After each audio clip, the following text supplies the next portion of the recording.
service yedu yakutanga.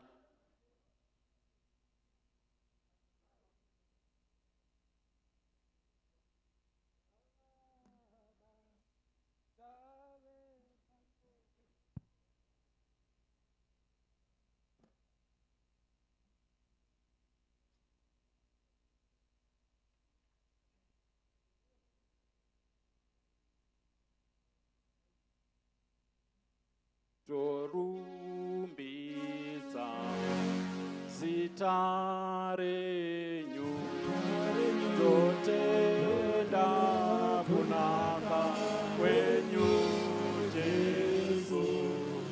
Torumbidza zita renyu, totenda kunaka kwenyu Jesu.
Hallelujah church. Nguva yedu ye-intercession yatanga. Ngatimbozvipa kuna Mwari, tichinamata, tichidurura mweya yedu pamberi pake. Ndinoda kutanga ndichitaura ndichiti prayer intercession yanhasi ina prayer points 5. But ndichange ndichidraw ma prayer points iwawo mubhuku ya Timothy. 2 Timothy 1 verse 7. Itsamba yakanyogwa naPauro kuna Timothy panguva yaanga achimanikidzika, panguva yaanga achitambudzika, panguva yaanga ari mutorongo. Ndichaverenga just verse 1. Nokuti Mwari haana kutipa mweya wokutya, asi mweya wesimba noworudo nowokuzvidzora. Ndingati munyika mune mweya yakawanda. Mweya yacho imwe inotoratidza kuti ine simba guru, but pano tinosimbiswa neshoko iri rokuti pamweya yose iri pasi pano, mweya waMwari ndiwo mukuru, ndiwo unotonga mweya yose. Saka ndinoda kuti panguva ino tingopa rumbidzo sokutanga kwandaita ndichiimba ndichiti torumbidza zita rake. Ngatinamate mangwanani ano tichirumbidza Mwari nezvaakatiitira, nemweya wake waakatipa, nesimba rake raakatipa, nomwanakomana wake Jesu Kristu waakatipa. Ndinoda kutenda kuti panguva ino Mwari vari pano. Saka ngatidanei zita ravo tichingovatenda kuti Mwari mune simba, Mwari muri mweya, Mwari muri mutsvene. Batai nesu panguva ino, ngatinamatei. Ishe tenzi samasimba tinokutendai nokuti muri mutsvene, tinokutendai nokuti ndimi munotonga, ndimi munotonga muupenyu hwedu, ndimi munotonga mukurarama kwedu, ndimi munotonga mumhuri dzedu. Tinokutendai nokuti imi ndimi samasimba, tinokutendai nokuti imi ndimi makafanira kurumbidzwa panguva ino. Tinokutendai nokuti imi munobwinya pakati pedu, munotiitira zvatisina kufanira, nokuti makatida isu tiri vatadzi. Hatina kukodzera kunge tiri pamberi pedu nokuda kwokubata kwedu, asi nokuti imi muri rudo. Mwari mutsvene, tinokudanai panguva ino. Baba, tinzweiwo kana tichitaura nemi panguva ino. Inzwaiwo kudana kwedu pamberi penyu, Mwari wamasimba. Tinokutendai Mwari, tinokutendai Ishe. Aiwa Jehovha, tinoziva kuti panyika pano pana masimba akawanda, pane mweya yakaipa. Mamwe masimba anoratidza kuti anotikundira, asi tinongonamata muzita renyu nokuti tinoziva kuti imi muri mutsvene, uye hakuna rimwe simba rinokunda renyu. Imi ndimi makasika denga nenyika, Ishe, nokuti zvose zviri pasi penyu zvingava zvinoratidza kuti zvinokunda, asi nokuti imi muri mutsvene makakunda zvose pamuchinjikwa neropa regwayana. Tinokutenda Ishe, imi makatisuka zvitadzo zvedu, mukatiita vatsvene nokuda kwenyasha dzenyu, mukatiita vatsvene nokuda kwokuti makatisanangura. Aiwa Jehovha, hatina kufanira kunge tiri pano, asi kuti nokuti imi munotida, imi makanaka Ishe, imi muri mutsvene. Tinongorumbidza zita renyu panguva ino Ishe, tinodana zita renyu Baba, nokuti imi ndimi samasimba, ndimi muridzi wezvose. Panguva ino tinonamata nomuzita raJesu, amen. Haleluya church. Aiwa, ndinofara nokuti Mwari haana kutidanira kuti tive varanda, asi kuti tive vadyi venhaka yake nokusingaperi. Ndoda kuti tidzokere pandima yedu yataverenga inonyorerwa Timoti. Ndinofarira Timoti nokuti Timoti anga ari munhu ana vabereki vaitya Mwari. Amai vake nambuya vake vanotaurwa naPauro kuti vanga vari vanamati. Pamazera edu isu ndinotenda kuti vazhinji hatina kunzwa shoko raMwari tauya kuno kuSouth Africa. Ishoko ratakabata naro kubva tichizvarwa. Zvinonyatsa pakuti wazvarirwa mukereke ndezvokuti unovarairwa wongoona sokuti kutenda ndakapiwa nababa kana kuti ndakapiwa namai, saka hapana chandinofanira kuita chakanyanya. Asi panodiwa that personal encounter naMwari. Saka shoko redu rinotiro, nokuti Mwari haana kutipa mweya wokuhla, asi mweya wesimba. Mangwanani ano ndoda kuti tibate neshoko iroro rokuti tisatenda kuti vabereki vedu ndio vanotinamatira. Hongu vakaita basa, vakatiratidza gwara, asi tafanira kuchimira takazvimiririra, tichikumbira kuti mweya une simba ubate mukati medu. Tikatarira theme yedu yokutenda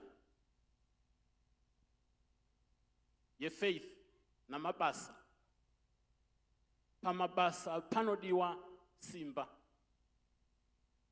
Kana uchirwara, kana uri ndonda, ukapiwa basa unoritadza. Saka mangwanani ano ndinoda kuti kereke ngatidzokere pamberi paMwari tichinyengetera kuti Mwari tipe simba rokubata basa ramakatishanangurira kuti tibate mukereke muno. Tisavarairwa, asi kuti tizive kuti zvatinobata zvose zvinoda kuti tibate nesimba, asi simba racho harisi renyama, isimba romweya mutsvene. Ngatizokere pamberi paMwari tinamate. Ishe samasimba, tinokudanai Jehovha panguva ino, tinokudanai Ishe nokuti imi makatipa basa rokuti tibate pakereke pano, makatipa basa rokuti tibate mumhuri dzedu, makatipa basa rokuti tibate kumabasa kwedu, makatipa basa rokuti tibate panyika pano. Naizvozvo tinongokumbira tsitsi dzenyu, tinokumbira simba renyu roMweya Mutsvene rive iro rinotitungamirira pakubata kwose. Kana tikazvibata nenyama, nesimba redu, nokugona kwedu, nenjere dzedu, aiwa tinowana kuti kubata kwacho hakuna kwakunoenda.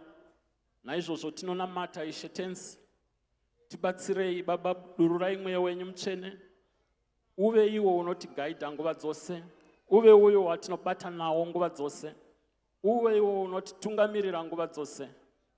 Pose patinosangana nezvinorema Ishe, pose patinosangana nezvinogwadza Ishe, pose patinosangana namatambudziko Ishe wedu, tinongonamata Ishe kuti Mweya wenyu Mutsvene, iwoyo Mweya wenyu wamakadurura pamakaenda kudenga, mukasiyira vadzidzi kuti musabva pano kusvika mazadzwa noMweya Mutsvene, tinoziva Baba kuti chivimbiso ichocho chamakaita kubva pakutanga munotibata nacho pakati pedu. Baba, tinokumbira Baba panguva ino, aiwa tinotenda kuti matinzwa, tinotenda kuti muri pakati pedu panguva ino, tinosiya zvose muzita raJesu, amen.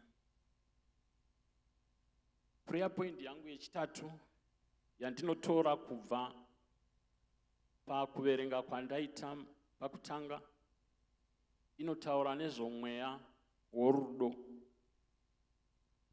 Tingabata mabasa yese nesimba, asi kana tisina rudo pakati pedu, kubata kwose hakuna kunoshanda.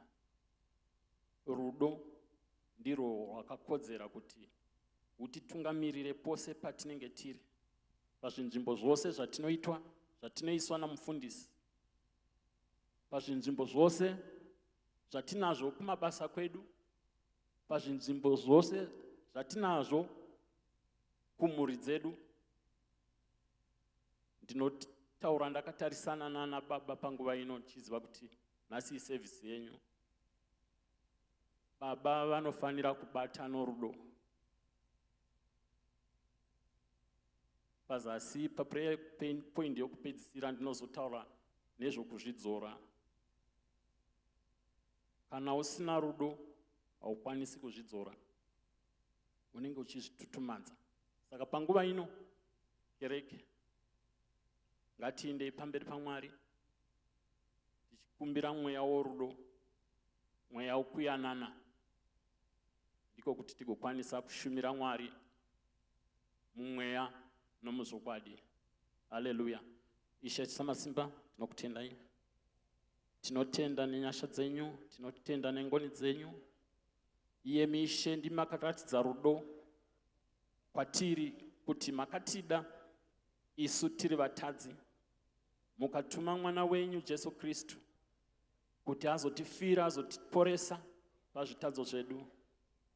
Tinotarira Mwari pakati penyu, tichiziva kuti imi ndimi mucherechedzo worudo. Ivai pakati pedu panguva ino, zadzai rudo pakati pedu, zadzai rudo pakati pedu Ishe, zadzai rudo paboard, zadzai rudo paleadership yose, zadzai rudo pakati pavanhu vose vari mukereke ino, zadzai rudo mumhuri dzedu, zadzai rudo kumabasa kwedu. Rudo tinoruziva Baba kuti runouya nokuti munenge matizarurira. Kana tiri toga tinoshayiwa simba rokuda, kana tiri toga tinowana simba roruvengo, asi izvozvo zvose zvinotibvisa pamberi penyu. Tinokumbira kuyanana Baba, tinokumbira mweya wenyu Mutsvene, tinokumbira rudo ngaruburuke pakati pekereke ino. Aiwa Jehovha, imi Samasimba, Jehovha, imi muri mutsvene, imi ndimi mucherechedzo worudo. Aiwa Jehovha, tinongotarira kwamuri panguva ino, tichitenda kuti munotipa zvose zvatinokumbira nokureva muzita renyu nokutenda. Amen. Haleluya. prayer point yangu yechi4 yandinotora futi kubva pavhesi iyoyo yandatanga nayo 2 Timothy 1 verse 7 inotaura mweya wokuzvidzora. Mweya wokuzvidzora. Kuzvidzora kunouya nokuzvininipisa. Kana munhu akatadza kuzvininipisa, hakwanisi kuzvidzora. Ngatikumbire mweya uyoyo kuti ubate nesu. Mukurarama kwatinoita nguva dzose, tinongosangana nezvinhu zvinotipinganidza, zvinoda kutiwisira pasi, zvinotipa hasha, zvinotipa ukasha, zvinoita kuti tione umwe munhu sokuti haasi munhu. Saka ndichibatanidza prayer point iyoyo, ndoda kuti ndidzokorore mashoko andatanga kutaura pakutanga, kuti Mwari wakatipa mweya, haana kutipa mweya wokusha, asi wakatipa mweya wesimba, akatipa mweya worudo nowokuzvidzora. Mangwanani ano ngatikumbire chinhu ichi pamberi paMwari nomweya mutsvene, kuti Ishe tibatsirei, tipei mweya wokuzvidzora, tisabatwa nehasha, tisabatwa neshungu, asi tizive kuti panosumuka mhepo dzose dzingada kutiwisira pasi, isu ngatizvininipise, tizive kuti imwe mweya yose iri pasi pano iri pasi pomweya mutsvene, iri pasi pomweya waMwari. Ndiwo unokwanisa kuti isu tose kana tasangana nezvinotiremera tikwanise kukunda. Munoziva, paunoita chivi chinouya nokuti, chinokukunda nokuti watadza kuzvidzora. Asi kana wakwanisa kuzvidzora, hapana chivi chinokukunda. Ngatidzokere pamberi paMwari tichireva mwoyo yedu nokutenda kuti Mwari tibatsirei, tipei mweya uwoyu wokuzvidzora. Haleluya. Ishe samasimba, Ishe Jesu Kristu, Ishe mweya mutsvene, tinokudanai panguva ino, tinokudanai pakereke pano, tinokudanai mumhuri dzedu, tichiziva kuti panyika pano, pakurarama pano, tinosangana nezvipinganidzo, tinosangana nezvivi, tinosangana nowakaipa achida kutidhonzera kurutivi rwake, achida kutiwisira pasi, achida kutikunda namano ake. Asi tinongonamata panguva ino Ishe, tinonamata mweya wenyu worudo, tinonamata mweya wenyu wengoni, tinonamata iroro simba, tinonamata kuti tikwanise kuzvidzora. Hatingazvidzori nemano yedu, hatingazvidzori nesimba redu, asi kana mweya wenyu mutsvene watizadza, ndiko kuti tigokwanisa kuzvidzora, ndiko kuti tigokwanisa kukunda chose chakaipa chatinosangana nacho. Aiwa Jehovha, imi munotida, imi makatishanangura, imi makatisarudza kuti tive pano zvino tichikurumbidzai, nokuti makafanira kurumbidzwa. Tinokumbira simba renyu, tinokumbira rudo rwenyu nomweya wenyu, kuti utitungamirire nguva dzose, tikwanise kukunda chakaipa, tikwanise kukunda Satani pose patinosangana naye. Tinonamata nokutenda nokureva muzita raJesu Kristu muponesi wedu. Amen. Pa prayer point yangu yechishanu inova yokupedzisira, praise and worship ichiuya, ndoda kuti tingonamata kuti iMwari iva inesu pa service ya nhasi. Ivai pavashumiri vose vapei simba vari kureva shoko renyu vasingatyi, vapei rudo, vasazvitungamidza pamberi.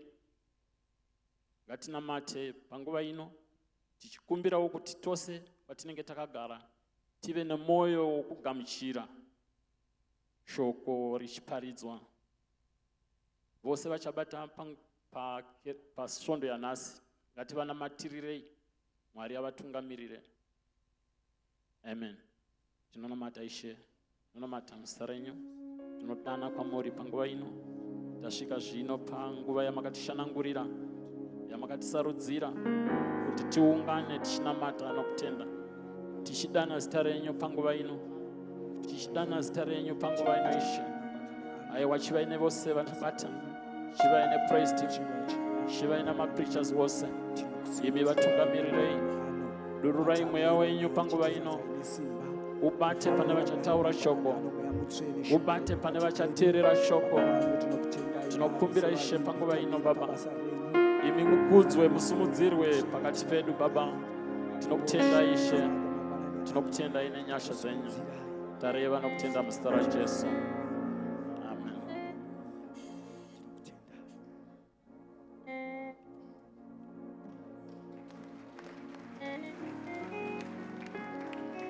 Hallelujah, hallelujah, hallelujah, hallelujah. Tifarire Jesu mangwanani ano, tingofarira uri pedyo newe, chingomumhoresa uri pedyo newe kuti wauya kuteera na Baba zuva remadhodha emuganga kana kuti epanharaunda. Ingofarira umwe uri pedyo newe kuti kune zvakanaka zvawagadzirirwa nana Baba mangwanani ano.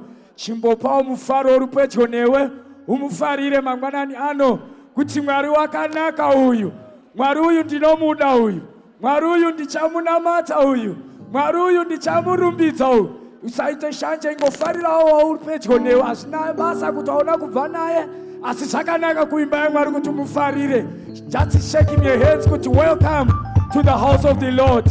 Mwari wakanaka mangwanani ano, muzita raJesu tinokutendai. Hallelujah.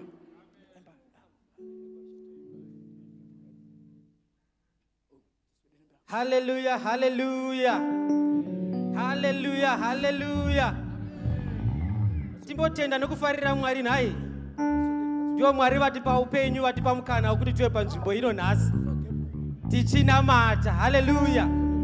Saka zvinoda kuti timbofara tichitenda Mwari vatipa mukana wekuti tive panzvimbo ino tivanamate tichivarumbidza.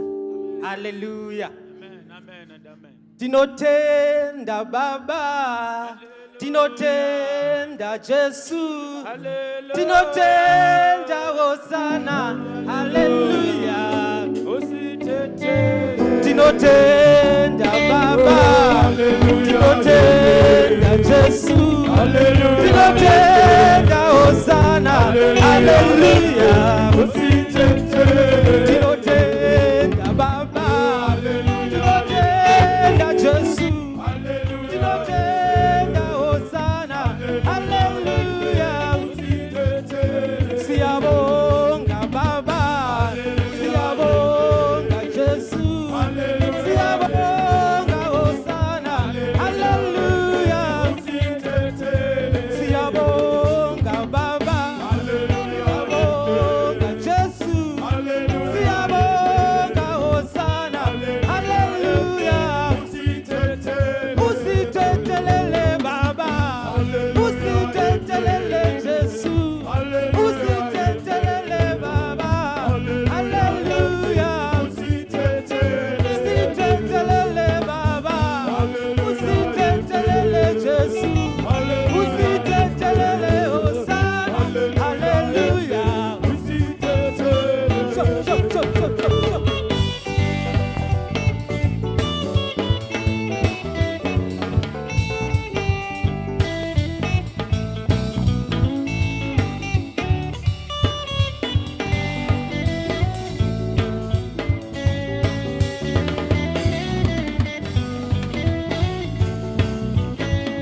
Jesu. Siyabonga Hosana. Hallelujah. Siyabonga Baba. Siyabonga Jesu. Siyabonga Hosana. Hallelujah. Usithethelele Baba. Usithethelele.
Indio sungano, arume, musapute sungano, sungane achonde ama. Indio sungano, arume, musapute sungano, sungane achonde ama. Indio sungano, arume, musapute sungano, sungane achonde ama. Indio sungano, arume, musapute sungano, sungane achonde ama. India sungano, arume, musapute sungano, sungane achonde ama. Anotine sungano, arume, musapute sungano, sungane achonde ama. Anotine sungano, arume, musapute sungano, sungane achonde ama. And the giant God.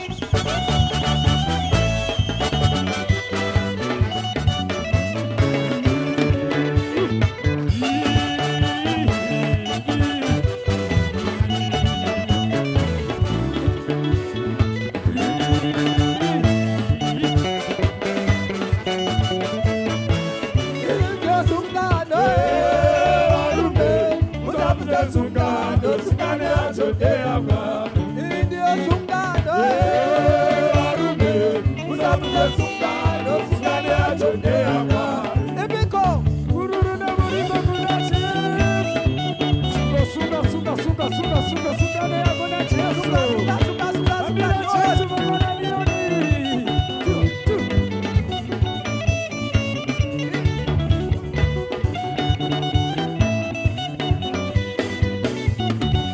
India sungano, arume, musapute sungano, sungane achonde ama.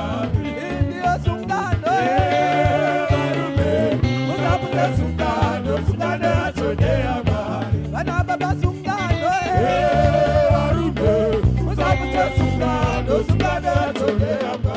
Bana baba sungano, arume, musapute sungano, sungane achonde ama. India sungano, arume, musapute sungano, sungane achonde ama. Amina yokeri.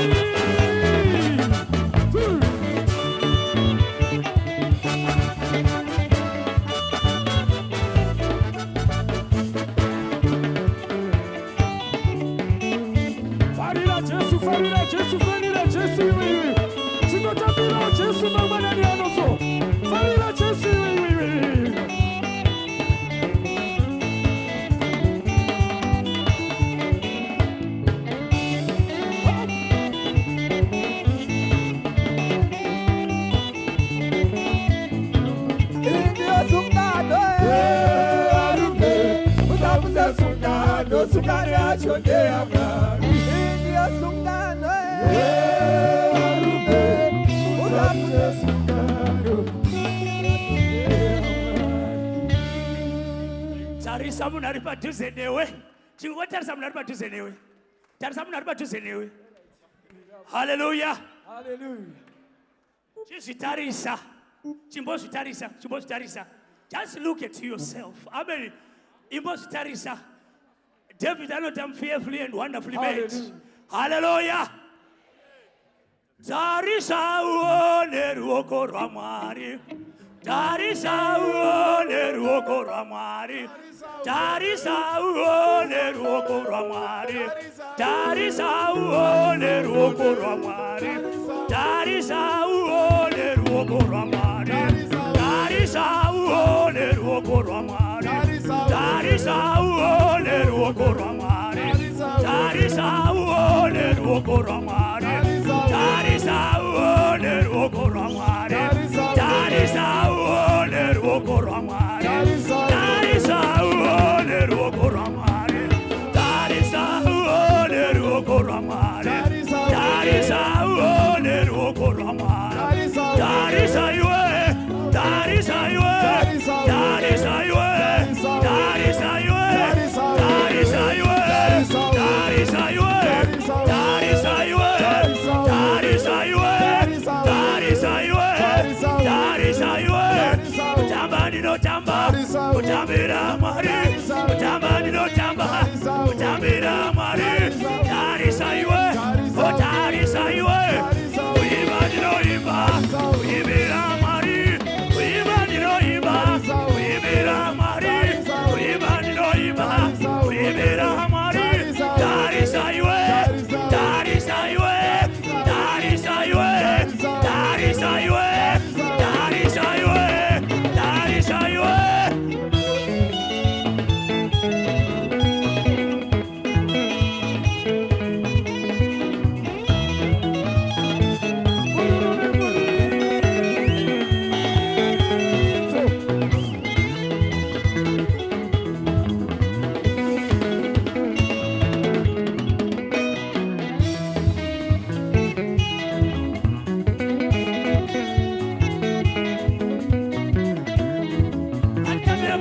Tambira maritone. Ayo tambira mari wako mangwanani ano. Usisi bakuti ndoga sikwana mari wacho. Anetone. O tarisa. Tarisa. Tarisa. Tarisa iwe. O tarisa iwe. Tarisa iwe. Ufamba ndinofamba. Ufambira Mwari.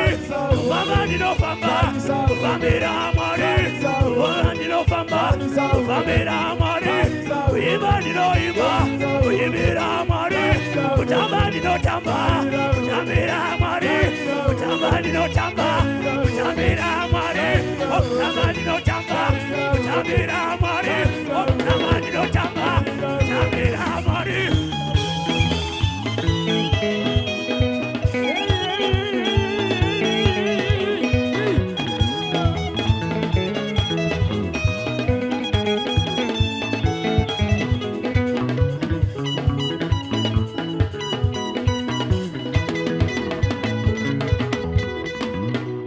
Jesus, ayo. Jesus, ayo. Jesus, ayo. Jesus, ayo. Jesus, ayo. Jesus, ayo. Jesus, ayo. Jesus, ayo. Jesus, ayo. Jesus, ayo. Ayo, batacha unacho ikoko.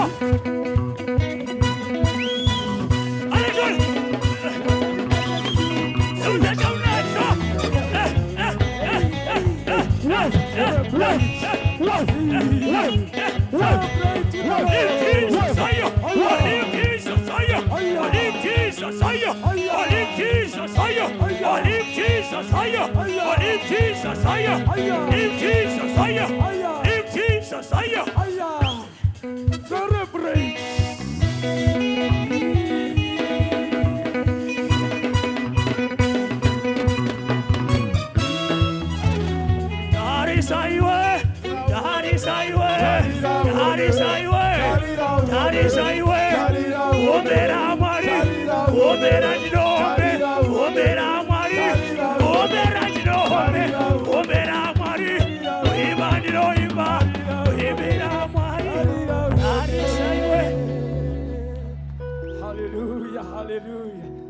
Hallelujah. chimboita mhere tinzwe iwe, chimboita mhere tinzwe, chimboita emeni anopowa Satani iwe, chimboita emeni anopowa Satani iwe. Are you still here, somebody? Yes. Are you still here, somebody? Yes. Somebody give me joy. Give me power. Give me wire. What do we have? There is joy in the name of Jesus. power in the name of Jesus. up, up. Jesus.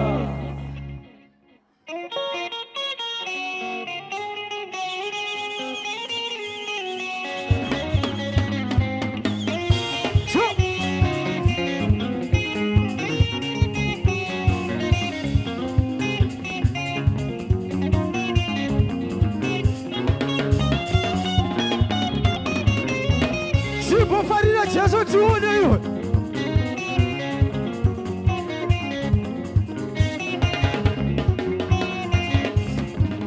Mwari wandakatenda ndinomuziva, Mwari wandakatenda ndinomuziva, Jehovha wandakatenda ndakamuona, Jehovha wandakatenda ndakamuona.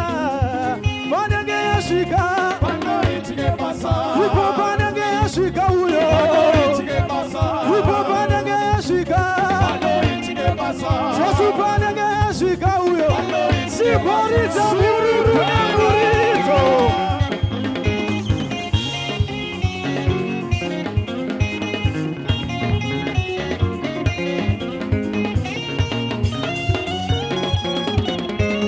Uzaiva porofita vapare, uzaiva porofita vapare, uzaiva porofita vapare, gorerie, uzaiva porofita vapare, gorerie. Vaporofita vene mavakadaizwa kuna mambo, vaporofita vene mandokudana chisinga tauro, vaporofita vene mavakadaizwa kuna pari, vaporofita vene mandokudana chisinga tauro.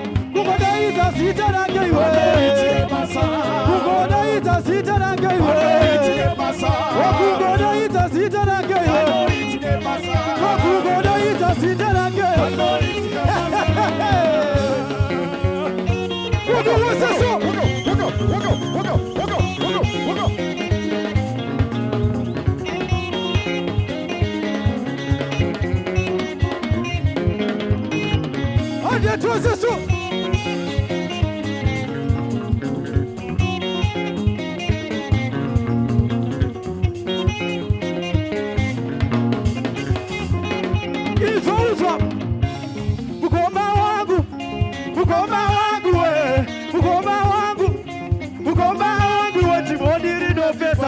Vaugama, Timondiri no pesadisa, Vaugama, Mururu ne murizo,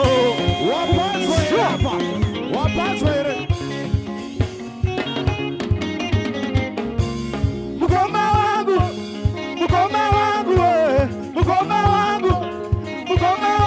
Timondiri no pesadisa, Vaugama, Timondiri no pesadisa, Vaugama. Olive Jesus, hoya! Oh Jesus, hoya! Olive Jesus, hoya! Oh Jesus, hoya! Olive Jesus, hoya! Oh Jesus, hoya! Olive Jesus, hoya! Oh Jesus, hoya! Oh Satani lowa! Oh Satani lowa! Lowa Satani lowa! Satani lowa! Oh Sati watsika! Oh Satani lowa! Oh Sati watsika! Oh Satani lowa! Oh Sati watsika! Oh Satani lowa! Oh Sati watsika! Oh Satani lowa! Oh Sati watsika! Oh Satani lowa! Oh Sati watsika! Oh Satani lowa! Oh Sati watsika! Oh Satani lowa! Holy Jesus, hoya! Oh Jesus, hoya! Holy Jesus, hoya! Oh Jesus, hoya! Holy Jesus, hoya! Oh Jesus, hoya! Holy Jesus, hoya!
Yes. Hallelujah.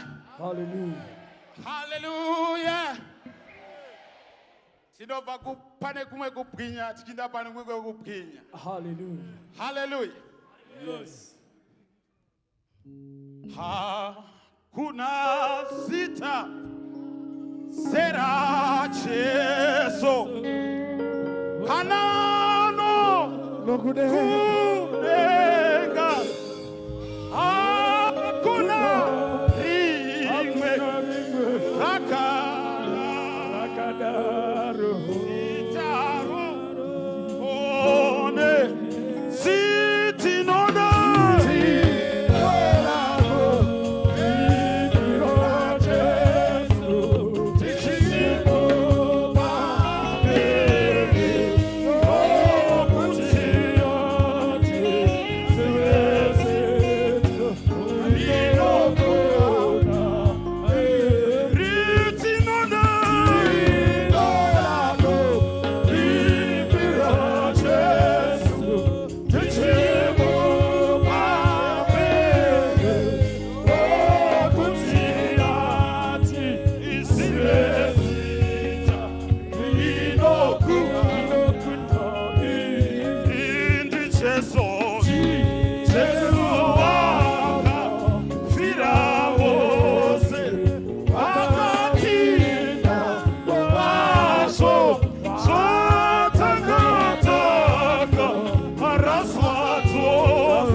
Akanaka Jehova Mangana.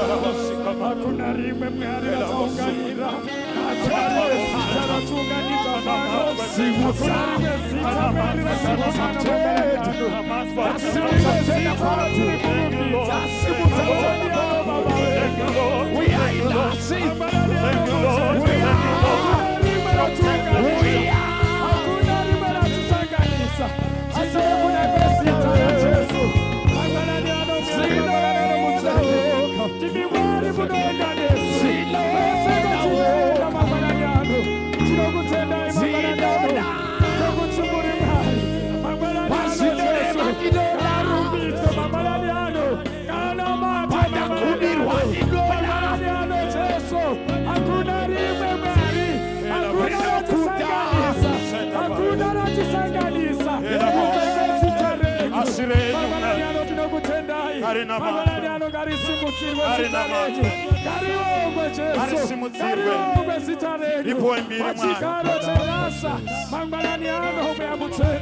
We worship you, Father. We glorify your name this morning. Yes, Lord. Yes.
Tosimudzira kunaka kwenu tosimudzira nyasha dzamakaisa matiri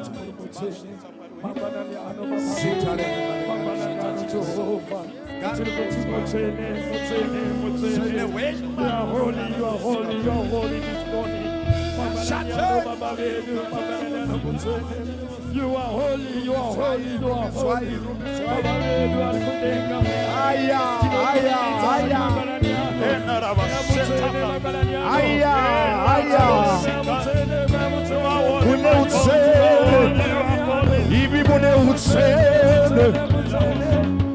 Jesu mune utsele usikapeli Tolibanemi Tolibanemi Nekuti mune utsele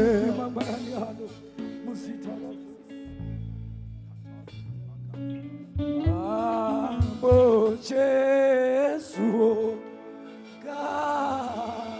Kavaru beat Mambo Jesu Kavaru beat Hallelujah Amuchichi Baba Vakati Baba Oh yes Kavaru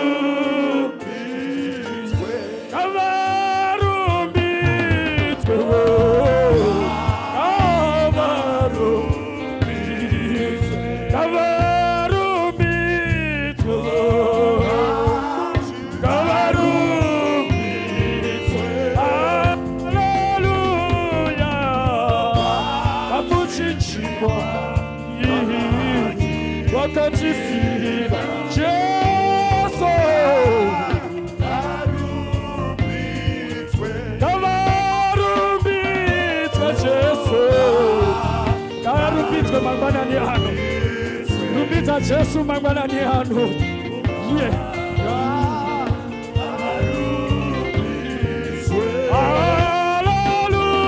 hallelujah amuchichiko wakati fira kavala matwa Jesu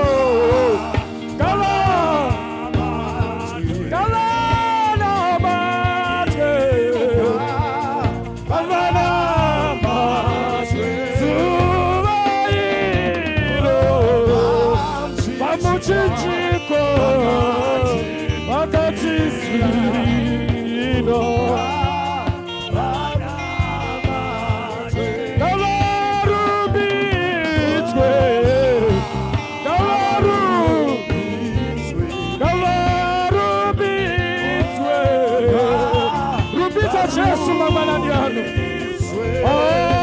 hallelujah mamuchichika wakakufira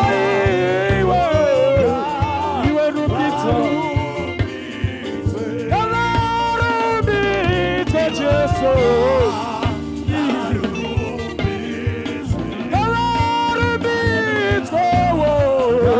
rubitsa mwari mangwana ni hano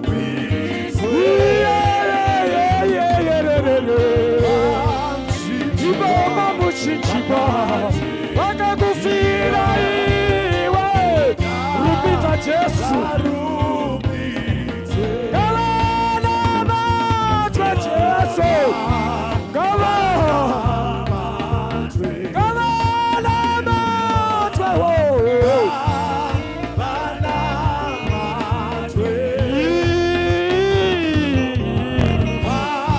mamuchichikwa wakakufira iwewe namata iwana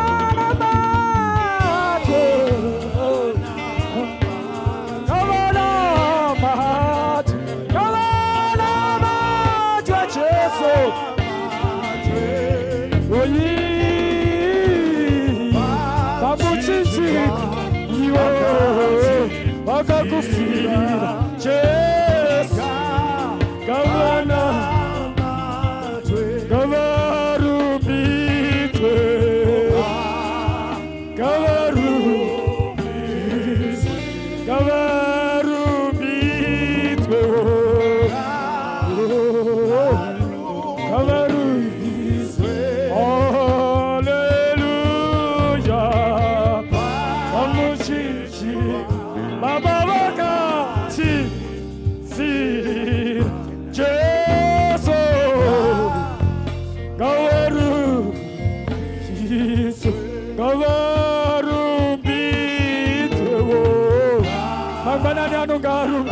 Jesu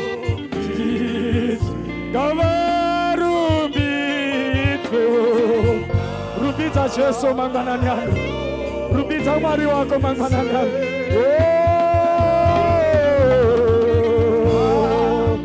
vamuchinjikwa Baba vedu vari kudenga ngarumbidzwe Jesu mangwanani ano nganamadzwe mangwanani ano tinorumbidza mangwanani ano mutsvene tauya mangwanani ano nemhuri dzedu tauya nevana vedu kuimba yekunamadza tiri kurumbidza Mwari nekusimudzira zita renyu mangwanani ano baba vedu mangwanani ano mutsvene ngarumbidzwe mangwanani ano ngasimudzirwe pachigaro chenyasha mangwanani ano baba vedu mangwanani ano mutsvene tinokutendai nekuti makanaka tinokutendai nekuti muri mutsvene maita enyu mangwanani ano maita Jesu nekuti tauya kuzogamuchira shoko nekunzwa shoko nerumbidzo pamwe chete nekukurumbidzai tinokuongai muzita raJesu. Haleluya. Maona sei vana baba? Maona kuti nemhaka vakaiswa pokupedzisira vavharisa handiti ngatiroverei vana baba maoko vachitora nzvimbo dzavo.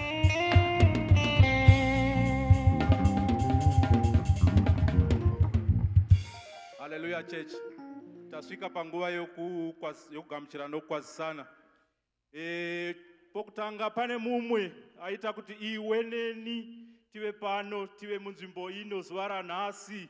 Ishe Jesu, the Alpha and the Omega, the Almighty. Ngativagamuchire nekuvafarira muzita raJesu. Haleluya. Ngativagamuchire zvakare muzita raJesu. Haleluya. Kereke tine vafudzi vatakapiwa panzvimbo ino. Takaitigwa nyasha tikapuwa vafudzi vanoramba vachingotifudza. Tapinda mune rimwe gore vachingotifudza zvakare. Tichimhanya neanother theme yavakatipa. Tinoda kuvafarira ngativafarire mufundisi Jiriji namai muzita raJesu. Haleluya. Tinogona hedu kutora nzvimbo dzedu tichiendera mberi tichigamuchira nokukwazisana. Ndinoda kugamuchira our main church board. Vana baba vanotitungamira. Vana baba inzwai kugamuchirwa muzita raJesu. Haleluya. Tinoda kugamuchirawo board rana mama. Vana mama inzwai kugamuchirwa muzita raJesu. Haleluya. Vana baba vanotungamira kumain fellowship. Inzwai kugamuchirwa muzita raJesu. Haleluya. Chero munhu anongonzi mutungamiri panzvimbo ino, all our leaders, tinoda kugamuchirai our leaders. Wese anongonzi mutungamiri ane zvaanoita, ane basa raanobata muimba yaMwari, inzwai kugamuchirwa our leaders muzita raJesu. Haleluya. Tichifambira kumberi, tinoda kugamuchira vana baba. Vana baba vari kutitungamira, vari kuchaira mutambo zuva ranhasi. Vana baba muriko here? Tauya tose, tauya takawanda here vana baba? Chimbosimukai varidzi vemutambo, chimbosimukai vana baba. Ngatigamuchirei vana baba vari kutichaira zuva ranhasi muzita raJesu. Haleluya. Toda kugamuchirawo vana mama. Vana mama our support. Vana mama tinokugamuchirai muzita raJesu. Haleluya. My youth, our youth muripo here? I'm not hearing you. Are you there, our youth? Ngatigamuchirei our youth church yedu ya mangwana muzita raJesu. Haleluya. Teenagers, are you there? You're so quiet, teenagers. I can't hear you. Our teens, ngatigamuchirei vana vedu kereke muzita raJesu. Our teenagers, ngatigamuchirei muzita raJesu. Hallelujah. Sunday school, are you there? That's life. That's much better. Sunday school, welcome. Ngatigamuchirei vana vedu kereke muzita raJesu. Hallelujah. You can go back to your classes, Sunday school. Thank you. Kereke tine vaenzi here zuva ranhasi. Vatanga kutishanyira, vatanga kupinda nesu zuva ranhasi. Kana varipo vakadero, ndinokumbira kuti musimudzewo maoko tikuonei, so that we can welcome you. Do we have any visitors? All right, I'm seeing some men. Do we have any visitors who are here with us for the first time today? All right. Vose vasimudza maoko, ndinokumbira kuti mutore chimwe chinhano. Muuye kuno kumberi, tinoda kukugamuchirai zvakanaka, the Roadport way. Mavisitors edu, vaenzi vedu, tinokumbira mutore chimwe chinhano and come forward. Hallelujah.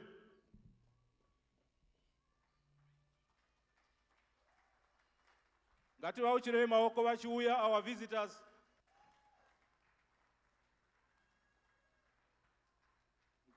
Ngatirambe tichivauchira maoko.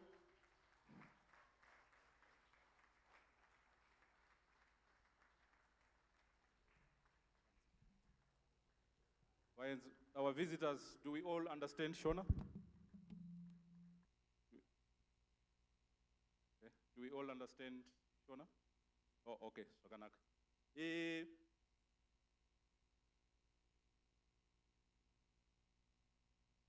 Vaenzi vedu tinokugamuchirai.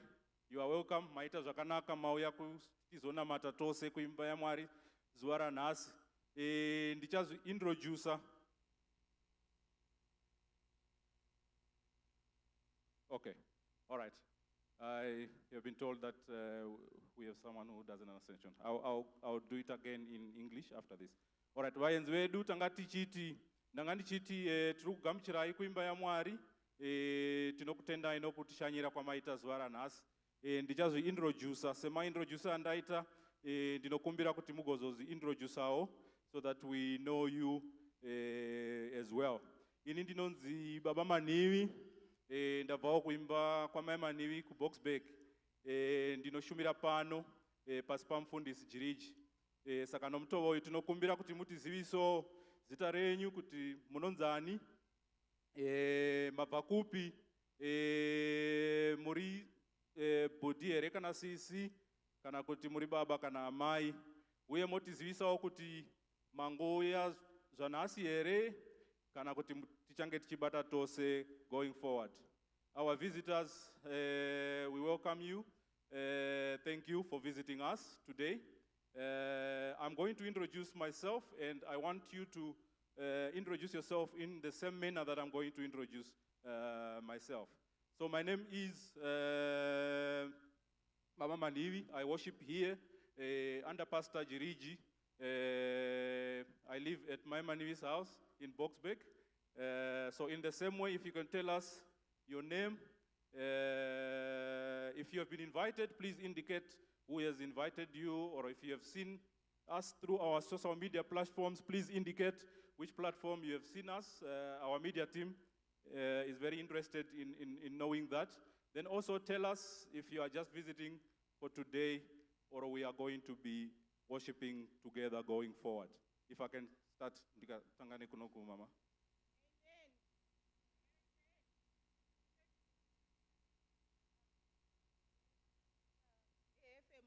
Baba namai Chipere. Mazwano ndiri kuno ndichanga ndichibata nemi. Ndinogara ku Roadport. Ndiri mukoma wana mai moyo.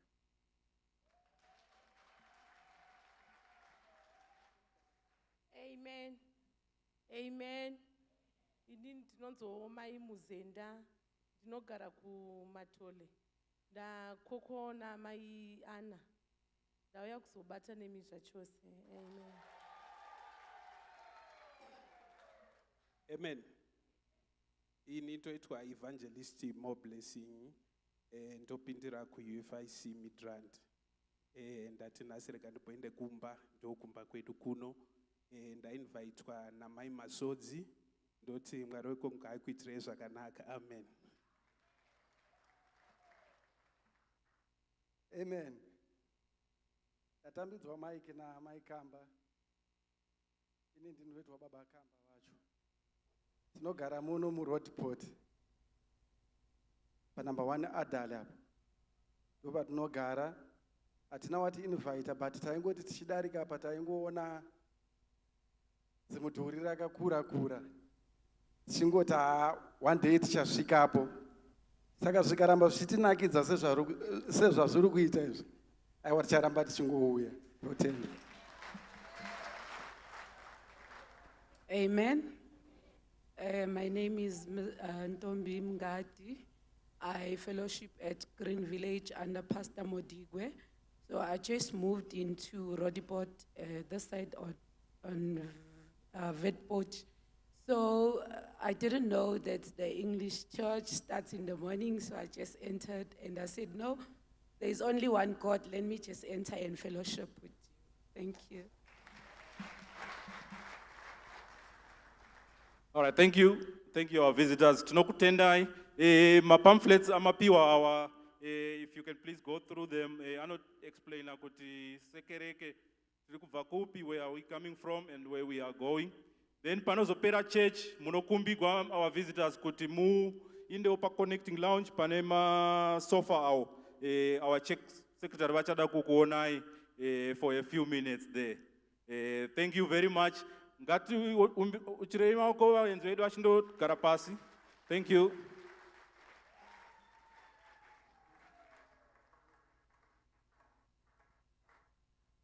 Kereke tasvika panguva yezviziviso.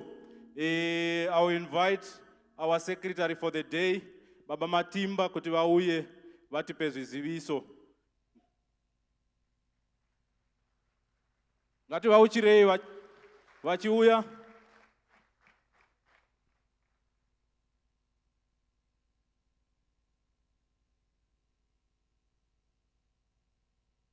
Hallelujah. Hallelujah, church. Mangwana nanu nongokutenda ino kundipa mukana uno wokuti ndimire secretary. Ndiri pasi petsoka dzaBaba Manhevi Junior. Nongokutendai pazuva ranhasi. Handidi kupedza nguva ndaikumbirawo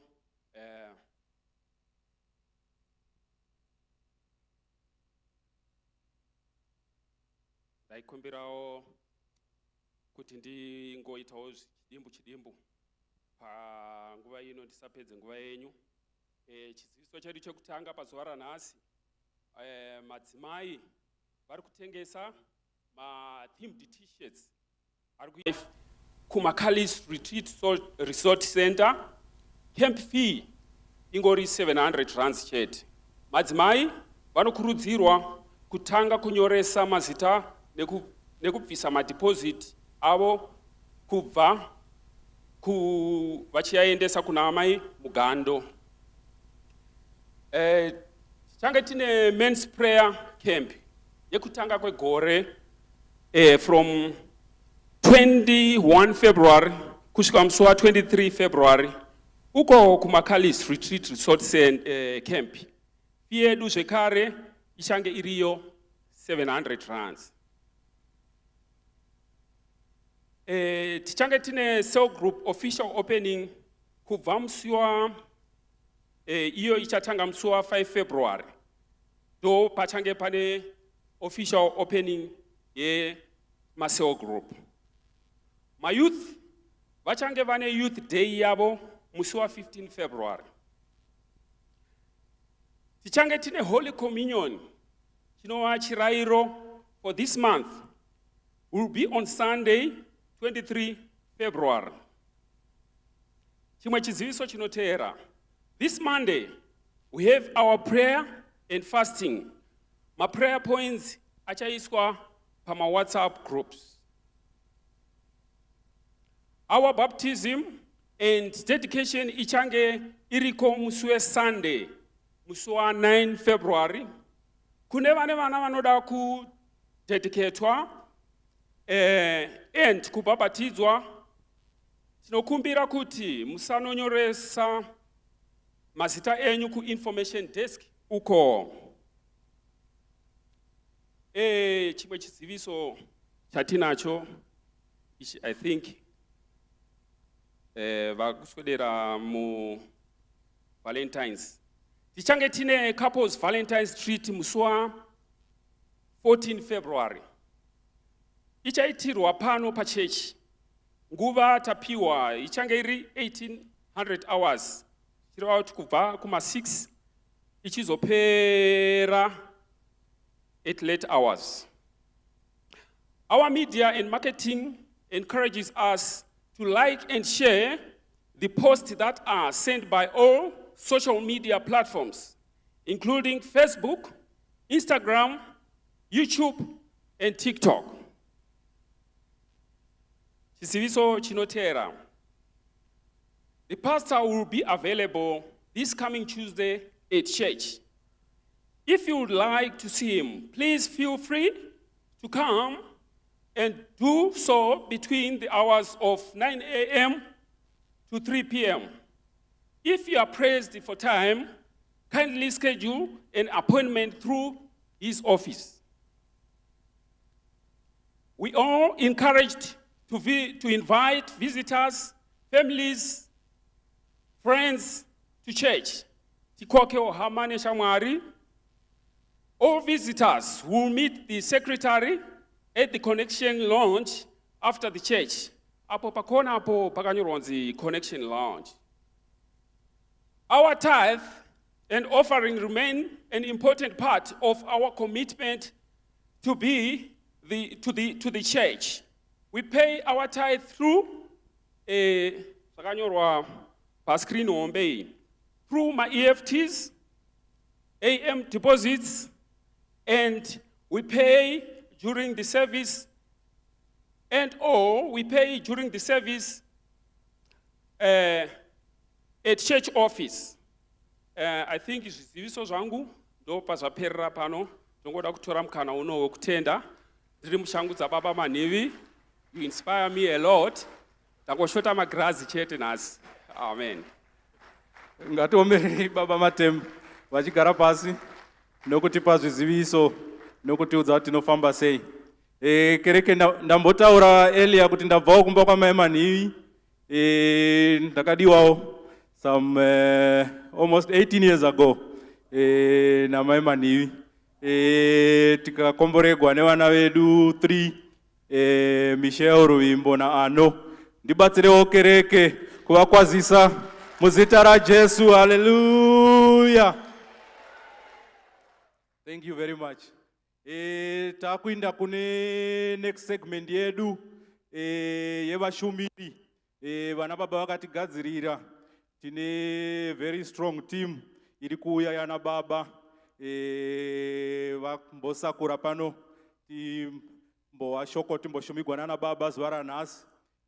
Ndichashedza mushumiri wokutanga baba Mushakwe kuti vauye kuno.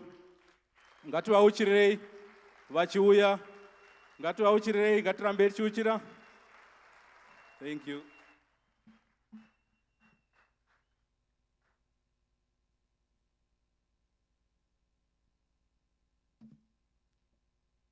Hallelujah. Amen. Ngedza ntange nekutenda dare rana baba main church board nekutitendera kuti inge ndiri mushumiri wekutanga pazuva ranhasi. Amen. Payakatumidzirwa message navaMasinire ndakaiona masikati. Ndakaswera ndichiitarisa because ndaisabhilivha. Amen. Pamessage yacho yakanzi takusarudzai kuti munge muri vamwe vevashumiri. Right? Kuzasi kwacho kune zvenge zvakanyorwa. Amen. So zvenge zvakanyorwa kuzasi handina kukurumidza kuzvigamuchira. So ndakazozvigamuchira manheru ndakumba. Ndakatozoita copy bvandaipesta bvandaisa kumanotes kuti nyatso kuzuma kuti pakanzi penge pakanzi ndamufundisi watoapprova. Amen. So hallelujah. So regedzai titende Mwari namufundisi vanotitendera kumira panzvimbo yavo. Amen. Namufundisi vanotitendera kumira pavanga vachifanira kumira ivo. Amen. Patabva kumba tabva takatungamidzana navamainge vapwere. Amen. ndibatsirewo kumhoresa mai mushakwe ndakaropafadzwa nevana vairi vasikana vese, ndibatsire kumhoresa muzita raJesu. Haleluya, amen. Mudiki wacho akanditi, Daddy, I'm not a baby anymore. Amen. Mushure mengapedza kasadza kaingapuwa namai wake. Ndati kana usiri a baby anymore, ndokumbira kuti every Sunday uende kuSunday school. Amen. Regedzai tipinde mushoko redu. Amen. Shoko redu tichariwana kuna Mark chapter 4 verse 30 to 32.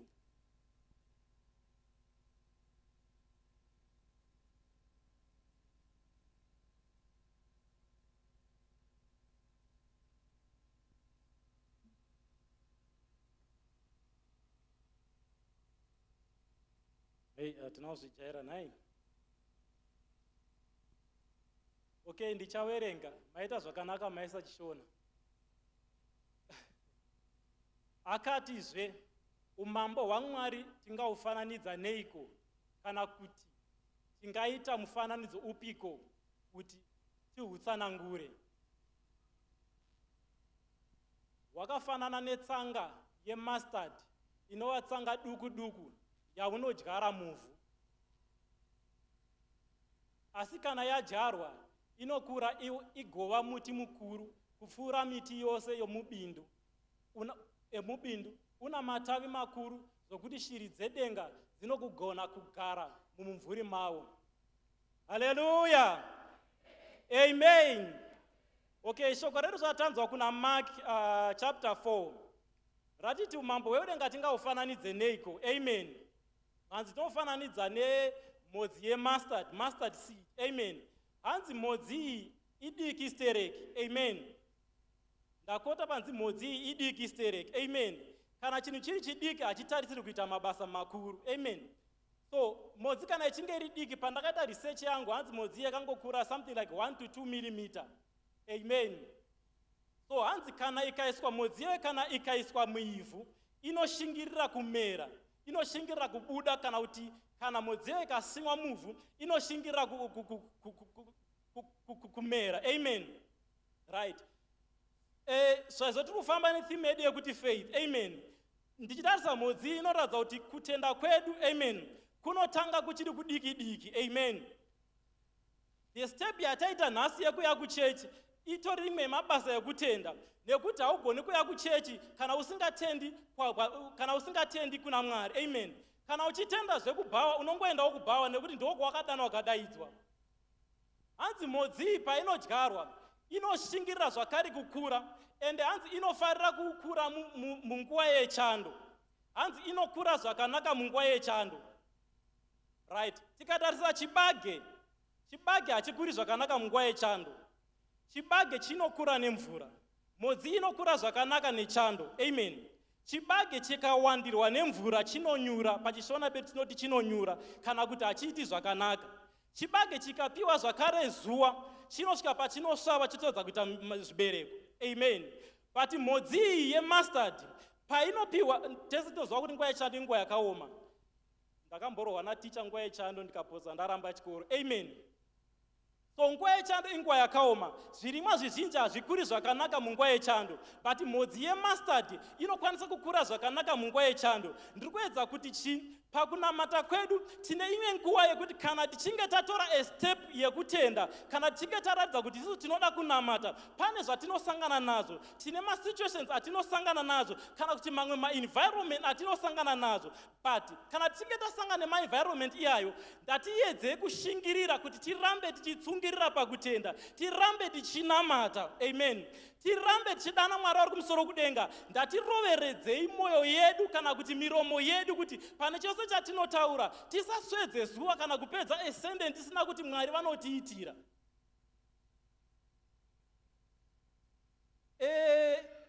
Tichienda pamberi nemhodzi yemustard, hanzi inosvika painokura kamhodzi kadiki diki zvako, but zvakadyarwa handiti pakadyarwa zvichida kazarwa muivhu rine mavhunga. mavhunga ndiziti ngaitsanangure chiti kudini, but ivhu rine mavhunga rekuti mamwe akaita matombo mamwe akabatana, but zvakati kadii kudaro kaedza kuti pamamonya ipapo ndinokwana ndinoenda, pamamonya ipapo ndinokura. Amen. Kana kachinge kakura kamhosi kemustard, hanzi kanoita zvibereko, kanobereka zvakawandisa, kanobereka zvakawanda, right? Kanobereka zvakawanda. So muchinamato medu, kana tikakura muchinamato, tinoita ma-outputs kana kuti tinoita ma-results ezvakawanda. Amen. Pamwe vamwe vedu tinogona kuona zvipo zvakawanda, vamwe tinoona zvipo zvekuva nemari chaiyo, vamwe tinoona zvipo zvekuti tinokwanisa kudzinga madhimoni, vamwe tinongowana chipo cheupenyu hurefu. Amen. Kumhuri yandaberekwa kana kuti kuna baba vangu, ini ndatenga kusvitsa eji iyoyi, vana baba vangu vese hapana akasvitsa eji yandiinayo. Amen. Inyaya yekuti ndakagamuchira kutenda kuti kuna Mwari vari kumusoro kudenga vakafanira kurumbidzwa. Amen. Mukutenda ikoko ndinewo zvandinoita, ndinewo zvandinotsungirira kuita zvinoratidza kuti ndinotenda. Amen. Zvimwe zvazvo ndezvekuti ndinoziva kuti kunofanira kubviswa tithe. Amen. Chimwe chacho tinoziva kuti tinofanira kuenda kuchechi. Amen. Chimwe chacho tinoziva kuti tinofanira kuziva kuti pane mabasa atisingafaniri kuita sevatendi. Amen. Kune nzvimbo dzatisingafaniri kuwanikwako. Saka kana dai ndiri kubasa, pane kwandinoziva kuti uku handichasviki. Kana dai ndikapedza basa ndisina zvandiri kuita, ndinoziva kuti kwakati handifaniri kuendako, nekuti pane chandakagamuchira chiri mandiri. Hallelujah. Amen. Right. Pakukura ikoko kana uchinge taita ebamba harvest, handiti hanzi kanoita ebamba harvest kanoita zvibereko zvakawanda. Sevatendi kana Mwari vachinge vatiropafadza. Amen. Ngatiedzewo kuita semustard seed yekuti tinouchidzika ruoko rwedu, tinopawo vanotambudzika. Amen. Kana vatendi kana chinge tawanirwa nyasha, ngatiedzewo kuextenda ruoko rwedu. Amen. Ngatigamuchirewo vanorwara, ngatibatsirewo vanorwara, ngatiumirewo nemafamilies edu, nekuti tiri mucherechedzo wemustard seed yekuti kunyangwe neshiri chaidzo dzinoziva kuti iyo nezvayava nguva yewinda, zvayava nguva yewinda, kune kwatinoenda kwatinondotizira, tinoenda kumustard plant, nekuti mustard plant yakadhizainwa kuti nguva yechando shiri dzionekwe kutizira. Isuwo vatendi, nekuti takagamuchira Jesu Kristu weNazareta, tiri resemblance, tiri mucherechedzo wemustard seed yekuti ndatiwo rutiziro revamwe vanhu vanotambudzika, ndatiwo rutiziro renherera, ndatibatsireiwo nherera, nekuda kwechikonzero chekuti tine nyasha dziri matiri. Hallelujah. Ndichitarisawo mustard seed pakukura kwayo, inondiitira zvakanaka.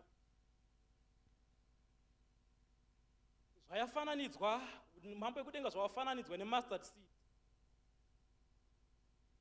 Pane shoko rinotinakidza riri kuna Hebrews chapter 11 verse 6. Inoti, without faith it is impossible to please God. Nekuti takagamuchira kwavari Mwari, tinofanira kuita faith kuti tivafadze Mwari. Kana Mwari vakafara nesu, tinoona zvakawanda, tinoita mabasa makuru, tinofanana nemunyu nechiedza chenyika, sekuti a pinch of salt kana mukaisa mugate unotoinzwa chete kuti umu mune salt umu. Kana tiri chiedza chenyika, tinonyatsa kutoonekwa kuti ava vanhu ava chiedza chenyika, tiri vatungamiri. Hallelujah. Kana tinge taita sezvezvo, tinogona kuti kana mararamiro atinoita, kunyangwe tikaiswa panzvimbo yakaoma sei, amen, kunyangwe tinoziva kuti matiri kurarama hamusi munyika medu. Kana tiri imomo, as long tiine kutenda, shoko raMwari rinosvika richiti pavatsika vatora, nemhosva yekuti takasimudza kutenda muri matiri, uye tinofamba nemabasa ekutenda. Amen. Mustard seed pane imwe character yandaona iri mairi. Ine a stubborn character. Amen. Ine a stubborn character. Amen. Pakutanga hanzi kamhodzi kadiki diki, but kakadyarwa mumavhingwa kanoshingirira kusvika kamere. Hanzi kakadyarwa hanzi pakanokura zvakanaka mu-cold season. Hallelujah. Mu-cold season mekuti mamwe maplants haakuri, ka-mustard seed kanotokura. Amen. Nemhosva yekuti kari so stubborn, kanoziva, kane an inspiration yefuture yekuti inini ndakatakura kutenda, ndinofanirawo kubatsira ava neava. Amen. Kedza nditi ndatiti dzimwe nguva tonodikwa panodikwa stubborn faith muupenyu hwedu. Amen. A stubborn faith ndo yakadai neiyi. Amen. Yekuti unonyatsa kuzwa kuti kumhuri yatakaberekerwa hakuna munhu akambobvira afamba nemota. Amen. But inini ndiri kuidawo mota. Amen. Kwete kuti ndivaratidze kuti tine mota. Amen. But ndiri kuda kuitawo history yekuti akatanga kufamba nemota ndeuyu. Uyewo nekuti zvako mazuva ano tifamba nemota. Saka kana kumhuri yenyu isina mota nditi unotoita kange ka stubborn faith kauti iba mufundisi iyi ndo seed yangu iyi. Ndiri kudawo kuti nditenge mota. Amen. Kumhuri kwedu takaberekwa tisina imba. Mufundisi ndadyara seed yangu iyi. Ndiri kudawo kuti titenge imba. Amen. Stubborn faith yakadai nana Daniel, Meshach naAbednego. Amen. Vakafutsirwa moto. Moto ukakuchidzirwa. Varipo vakagara vachinzi tinamatei, namatai zvidhori zvedu. Amen. Vakaramba vachiti isu hatinamati zvidhori. Amen. Ndinoona Shadrach naMeshach naAbednego vainge vakagariswa pamberi pemachinda, pamberi pemakurukota, panova ndipo pamberi vakatarisana nemoto, zvokuti moto waimbopota uchitombowapisa. Amen. Zvokuti dai tanga tirisu kana kuti dai vanga vari vamwe vanhu vakati aiwa inini rege alright ndakukunamatai, but Shadrach, Meshach naAbednego vakaita a stubborn faith yekuti kunyange zvikadii kana mati munotiuraya tiurayei henyu asi ticharamba tichinamata Mwari wekumusoro kudenga. Nesuwo maKristu ndatisvike patinoti kunyange zvikatiomera sei, kunyange narara nenzara sei, kunyange ndisikuenda kubasa sei, ndicharamba ndichinamata Mwari vari kumusoro kudenga nekuti Mwari havatisiyi tiri toga. Amen. Soko raMwari kuna John chapter 1 verse 12 inoti kune vose vakamugamuchira ivavo vakatenda kwavari akavapa simba rekuti vanzi vana vaMwari. Naizvozvo mwana vaMwari haarozvi chemunhu. Amen. Uye Mwari vanosunurira shoko ravo. Haleluya. Kumhuri yatakaberekwa. Amen. Taiyera gwai. Ndaiyera gwai. Amen. Handichaeri gwai. Amen. Nekuti ndakagamuchira Jesu. Amen. Hwai yacho ndinotodya. Amen. Nevana vangu ndakatovapa vanodya. Amen. Chikonzero chakaita kuti ndidye gwai ndechichi. Ndakasecha ndikaresearcha history kuti tizonzi tinoera gwai chengeri nyaya yei. Ndakaudzwa kunzi vakuru vedu vekare vaiita basa rekuti vanotora chikafu uku voenda nacho kunyika isina chikafu wondochinjana nemakwai, wodzoka naye wopa vane chikafu wowapa makwai, wodzokera zvakare nechikafu wonopiwa makwai. Amen. Saka ndakaona kuti kwai hatinonzi tiyereri harina kwariri kuenda. Amen. Mwewe kutenderera panzvimbo 1. Amen. Nekuti Mwari wedu vanoti we move from glory to glory. Amen. Saka dai vakanga vakatanga vachipiwa gwai handiti wouya negwai, the next trip wondoya nemombe. Amen. Wodzoka vane mombe, the next trip wozoya nebhiza. Ndingadai ndisina kuramba kuti handiyeri gwai. Amen. Nekuti pane change. Amen. Saka varongoramba vachidzoka nemakwai hazvina kundipa sense. Amen. Ndosaka ndakarisa mupoto. Amen. Rekedza tiende baba manhiwi navamasinde tinotenda muzita raJesu. Amen.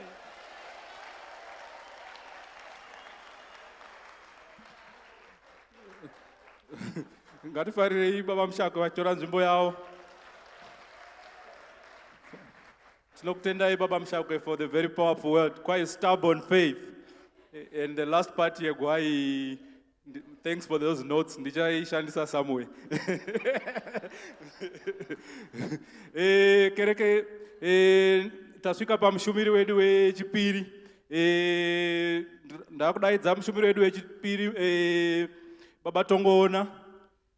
Ngatiuchirei mushumiri wedu wechipiri achiuya. Hallelujah.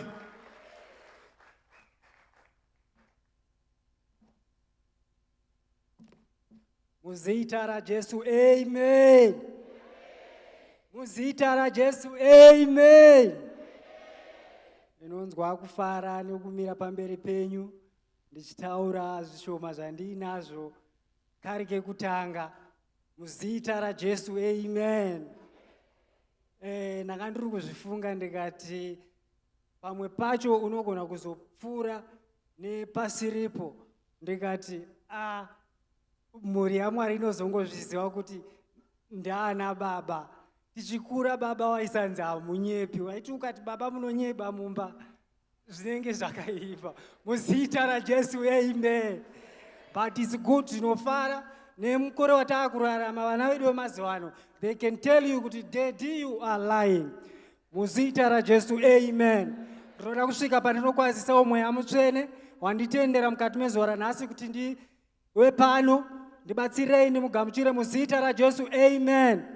Ndozokwazisa zvakare mufundisi namama, ndinokudai zvakanyanyisisa muzita raJesu, amen.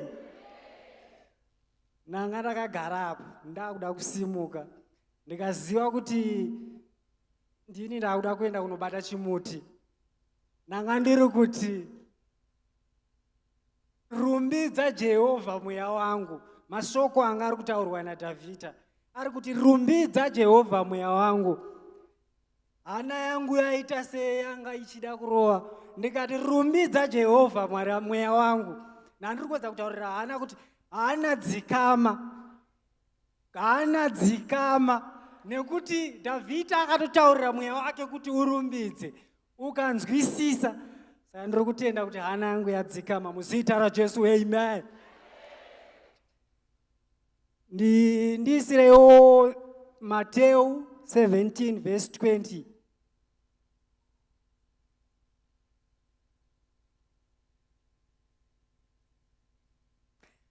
Nanga ndiri kunakidzwa zvakanyanyisisa pakamira Sunday school chita item. Vanga varipo pakatanga revival Sunday school payaiti memory verse. That was a good thing. Nanga ndiri kuzvifunga ndikati patakazoenda kumba, my daughter was also part of that item. So takuenda kumba, he was asking me, Daddy, memory verse.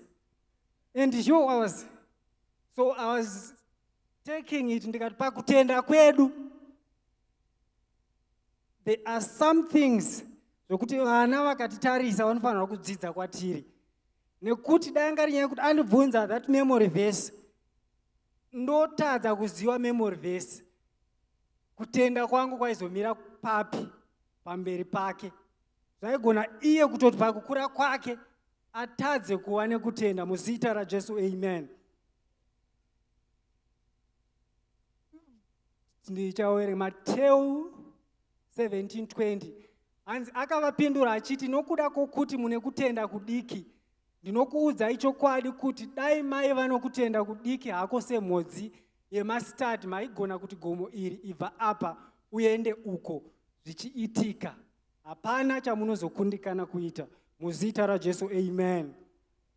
Nyaya iripo ndeyekutenda, kuti kutenda kwako kunyangwe kuri kudiki semhodzi yemustard, unokwanisa kutaura. Kutenda kwako kana a small faith iri kutotangira pachinhu chidiki.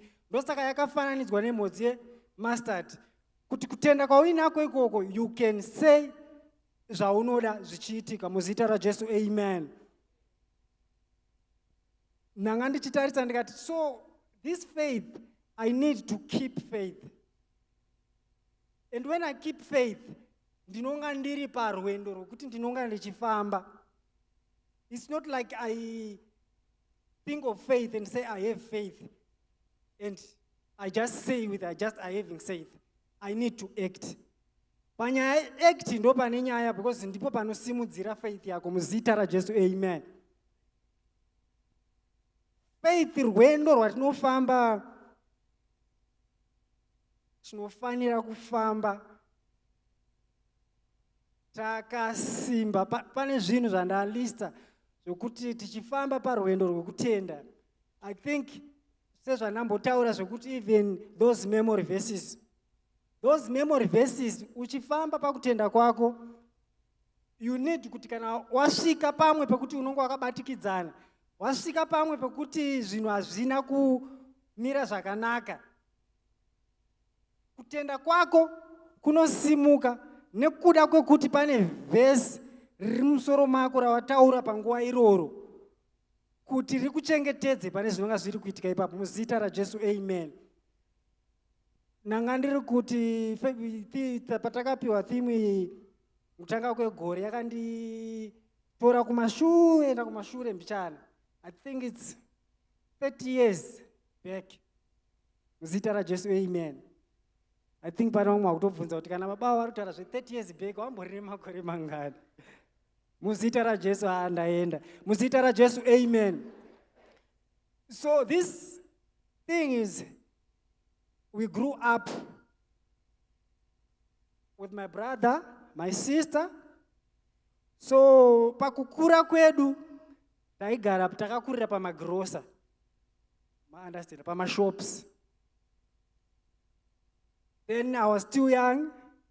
Rimwe zuva baba wedu vakatideidza tiri vatatu. Vakati, you know, takakurira pamagrosa. So pamagrosa baba wangu ainewo kagrosa kawo ipapo. So nezera nekutadza kunzwisisa kuti tinofanira kuchengetedza zvinhu izvi, isusu taienda tichinoita sei? Tichinotora tisina kupiwa. Muzita rajesu amen. Saka pavakatichedza vakati, are you seeing this sand? Those days masende anga kungokandwa kandwa, like kundotora mwana wangu ndomuti nhonga 20 cents, those coins.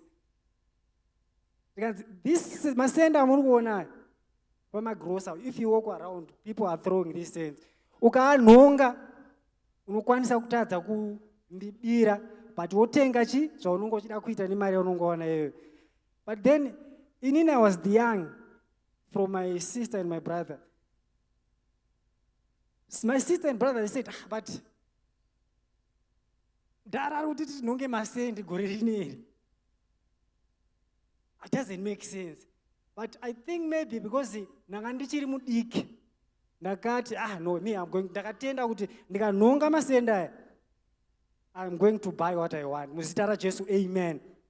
Nyaya yandoda kunyatsotaura nezvayo ndeyekutenda pane zvaunonga wawanzwa. Muzita rajesu amen. Zvadaro I remember ndakanhonga masende angu, the first days to use my money, ndakatenga kapacket kangu kemabiscuits, small packet of 8 biscuits.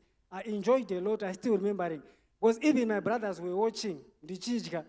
But dai yanga iri nyaya ndaivataurira kuti panguva iyoyo dai zvakanga zvirima, ndaivataurira kuti ini ndakudya mabiscuits, imimi wokutenda ushoma kuna mudhara amulume. Muzita rajesu amen. So zvadaro hazvina kupa kutenda kwangu ikoko, hapana kuperera ikoko, hapana kuperera ipapo, because I had to put effort, because I've already enjoyed something. Muzita rajesu amen. So the other day it happens like zvakabva zvaitika, ndakabva ndanhonga iri $10 kana muchiziva wemakore ayo yanga iri tsvuku. It just came panga pari mumasitoro padaigara. Saka nenyaya yekuti unonga uri mudiki, zviri kukunakidza, wadya mabiscuits and so forth, ndakanhonga $10. So for that $10 I still remembering I did a lot of things. Ndakatenga, I think pazera nanga ndichiri, I think zvekuma grade 4, but I still remembering I bought a watch. It was an alarm watch yema button 4 imwe yairira alarm watch. Pazera rangu iroro kuchikoro panga pasina ane chiitiko chakarara chekuita watch. Ende kutenda kwangu ikoko ndikuzara kutenda kwangu andakaita kuna baba kuti he said kuti nhonga masenda aya but they can help you. Zvanga zviri zvinhu zvairatidzika sekunge zvisina basa, but the result pane zvakazobatika. Muzita rajesu amen. Hazvina kuperera ipapo pakuti ndatenga watch. Ndatenga watch iyoyo ndiri grade 4 nenyaya yekuti kuchikoro, tiri kuchikoro paiti lesson ikapera poridzwa kabhero kainzi ngende ngende. Saka ndakazonzi inini nekuda kwekuti ndine watch ndinofanira kuda sei kuridza kabhero. Saka ndiri kuedza kutaura kuti faith yakandikwidza pane mamwe mapositions ekuti I was above vamwe wese. Muzita rajesu amen. Handisi kunzwa kuda kunyanyotaura akawanda, ndinokutendai nekuteerera. Ndisati ndagara pasi ndikwazisewo mudzimai wangu wandakapiwa, ndinokudai amai. Amen.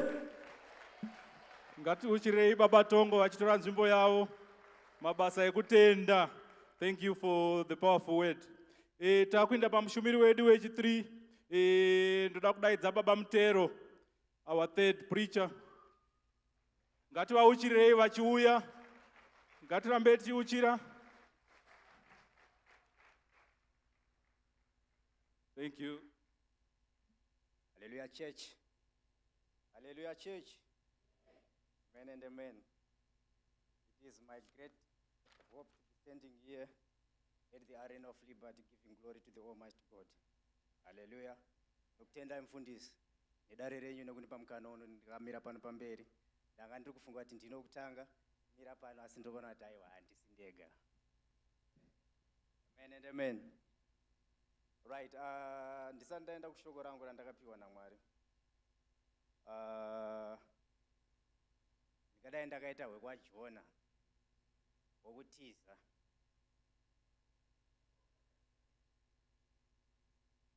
Wanga uri musi weMonday, ndamuka makuseni, ndakanzwa izwi kuti Mwari ari kutaura neni. Ndakapiwa this scripture dingindira randinaro pano that I have to share with you. I was given naMwari musi wemuvhuro.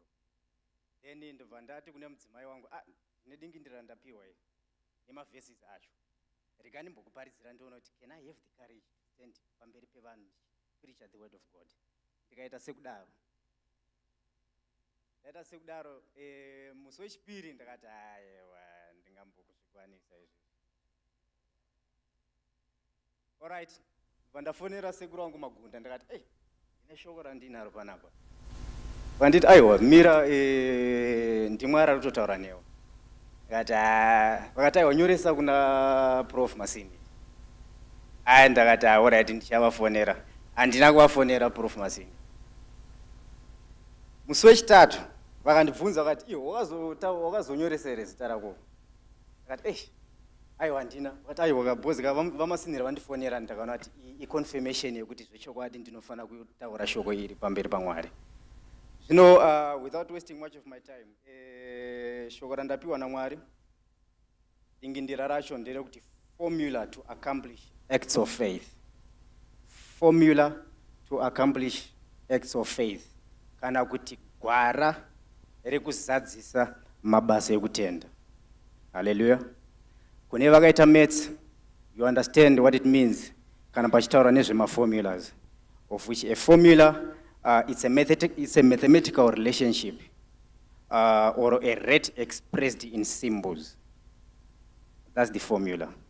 So dingindira ratinaro mugore rino ratakapiwa nemuranda waMwari pamazuva ekurarama remabasa ekutenda, acts of faith, kuti ringe richibatika mukati mekurarama kwedu kubudikidza negore rino ra2025. Pane formula yatinofanira kuita kuti shoko iri ringe richibatika, tinge tichifamba nechimuti ichi chemabasa ekutenda. Hallelujah. All right.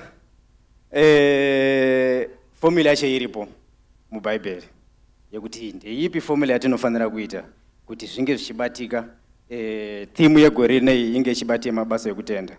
Ande kuna John 14 verse 18.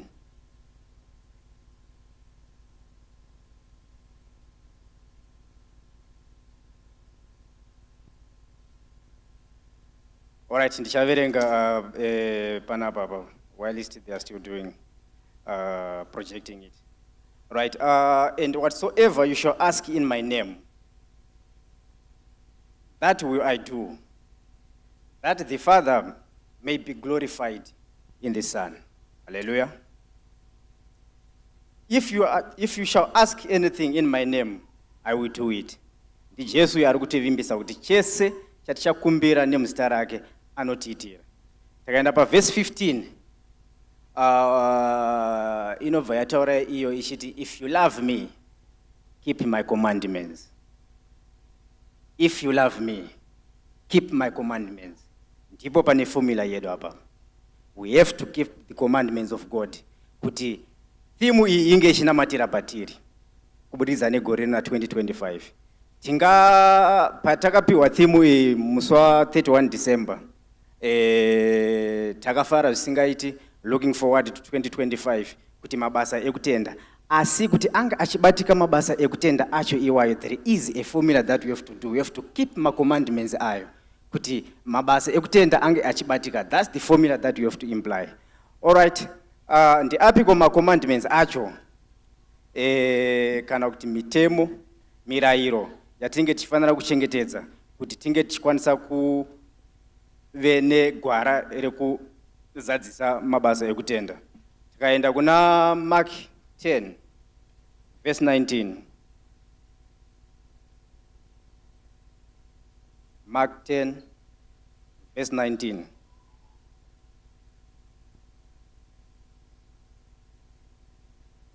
You know the commandments. Do not commit adultery. Do not murder. Do not steal. Do not be a false witness. Do not defraud. Honor your father and your mother. Ndiyo mimwe yemtemo yache yatinge tichifanira kunge tichirarama tisingaite izvi zvanzi naJesu atifanira kuzviita kuti dingindira iringe richibatika mukati mukurarama kwedu. Tikaenda kuna Matthew 15 verse 19. Matthew 15 verse 19. Matthew 15 verse 19. For out of the heart proceed evil thoughts, murderers, adulteries, fornications, theft, false witness, blasphemers. And then I, Papa 20. These are the things which defile a man. These are the things that defiles a man. On my version, these are the things which make a man unclean. These are the things that makes a man unclean. So kuti dingindira redu ringe richibatika mukati mukurarama kwedu, tikasiya zvakaipa, tikafamba mutsoka dzaMwari, zvinonamatira patiri. Chatinenge takumbira nemuzita rake, Mwari uyu anotiitira nekuti tafamba naye, tateerera mutemo wake waakati tinge tichiita pana John 14 patabva kuverenga pamusoro apapo. Then 1 John verses 5 to 23 inobva yaiti, for loving God is keeping his laws, and his laws are not hard. Mitemo yaMwari haina kuoma vadikani hama. Kuti tinge tichiteerera mitemo inodiwa naMwari haina kuoma. Handisati ndakamboona chipatara. Ameno baba moyo ndimi ndoku department kwenyu. Handisati ndakamboona chipatara kana kunzwa chipatara chokuti baba nhengi vaimwadoro vai vakadhimita kuchipatara uko nokuti vakasiya kumwadoro. Kana kuti baba nhengi vai vaita gumbo panze vaadhimita kuchipatara kuye nokuti vakasiya chifambe. Kana kuti mai vai vaita makuhwa vasiyana nemakuhwa vaya kwaJesu, asi pari zvino izvi zvivaadhimita kuchipatara uko nokuti vakasiya zvakaipa. Zvichireva izvo kuti it's not hard to keep the laws. His laws are not hard.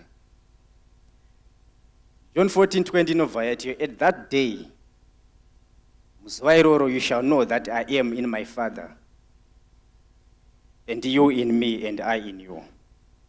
Panenge paitika, unenge wagadzira the Trinity in you. Unenge wagadzira the Trinity in your life. Jesu ari mauri, iye ari uri muna Jesu, iye ari mauri, sezvo ari kuna Mwari. Ma-teenagers pavakapreacha, I was so moved vachipa example yavo yebhaketi raive nemvura panapa. Vachiratidza vachidemonstrata kuti tinofanira kunge tiri muna Jesu nekuti iye ari matiri sezvo ari kuna baba vedu vari kumusoro kudenga. Ende kana tikaita izvozvo according to John 14 verse 20 yekuti at that time you shall know that I am in my Father, and I am, and you in me, and I in you. Zvakureva kuti taakuchifamba takachengetedzwa naMweya Mutsvene. Zvakureva kuti taakuchifamba mafungiro edu, nzira dzedu dzatsanangudzwa naMwari. Pese patinofamba ndiye anenge ari kumberi kwedu, anenge akatitutungamirira nekuti tiri maari, taakugara maari. Zvese zvatinodana nezita rake zvinenge zvakuchibatika mukati mukurarama kwedu. In the mighty name of Jesus Christ, hallelujah. Right, tikaenda kune zvemagetsi, zvemasciences, panenge paitika a complete circuit in our life nokuti tashedza Jesu matiri. Tamudana maari, iye isu tiri maari, ari muna Mwari. Pane a complete circuit yaitika. Kana pane a complete circuit kune vakaitwa magetsi vamani, you can agree with me. Paakuchikwanisa kuti magetsi anga achibaka. when there is a complete circuit. And in my understanding, a complete circuit is an uninterrupted path of electrons to flow an energy source. Zvireva izvo kuti hapasisina chichavhiringidzira, hapasina chichavhiringidza kuti light ringe chibaka, because there is a complete circuit in our life. Nekuti tateera mirayiro iyo yaMwari, yakanzi mukandida kana muchindida keep my commandments. Zvireva izvo kuti kana muchindida zvinoreva kuti iye akatotida tisati tamuda. It's a matter of us giving back the love of God into our life. Hallelujah. All right. What are the benefits of keeping my commandments? Kaenda kuna Mapisarema chapter 37 verse 23.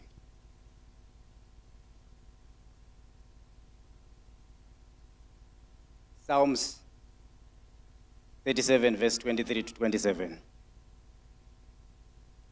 Psalms 37, 23 to 27.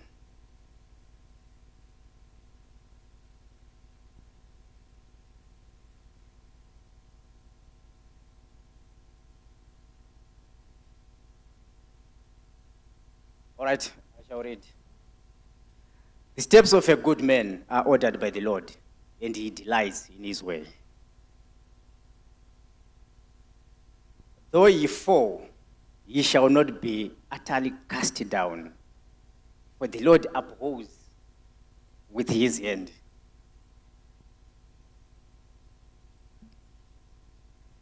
I have been young, David achitaura kuti I have been young, and now I am old.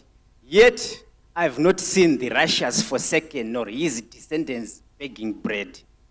Zvireva kuti Davhidha even saw it, akazviwitnessa kuti zvirokwazvo tikamuteera uyu Mwari uyu mumweya nomuzvokwadi, hapana patinozombofa takatambura kana kuti kurara tisina kudya, nekuti anenge ainesu Mwari uyu. Hallelujah. All right. Sorry, I need to take you back a bit. Psalms 37, verses 24. But 37, but 24. Though ye fall, ye shall not be utterly cast down. Atife takawira pasi, for the Lord upholds him with his hand. It's a confirmation. Yamapisaremia, pana Mapisaremia 91, verse 7. Inotiyo, 1,000 shall fall on your side, 10,000 on your right hand side, but it shall not fall on you. Nokuti ruoko rwaMwari runenge ruinewe, muvhigiri wedu anenge ainesu nguva dzose, anenge achifamba nesu Mwari uyu, nokuti ndiMwari ari kumusoro kudenga anoita minana. Takamuteera mumweya nomuzvokwadi, everything that we ask in his name, it will be given unto us. In the mighty name of Jesus, my Father, glorify your name. Hallelujah. All right. Tikayadzika nayo pekupedzesera pana verse 27 tiri pana Mapisarema, same chapter ya 37. Inobva yatiti iyo, depart from evil and do good. Depart from evil and do good. Ngatisiyei zvakaipa tiite zvakanaka. Ngatisiyei zvakaipa tiite zvakanaka, and dwell forevermore. Rangu Bible, this version that I have, inobva yatiyo, and your place will be forever. Ndeipiko nzvimbo iyi iri kunzi your place will be forever. I believe kuti inzvimbo dzebudiriro, nzvimbo dzeutano, nzvimbo happy marriages, nzvimbo dzizere nezvatinoda mukurarama sevanhu, nzvimbo dzizere neutano. In the mighty name of Jesus Christ. Thank you, Holy Spirit. I thank you.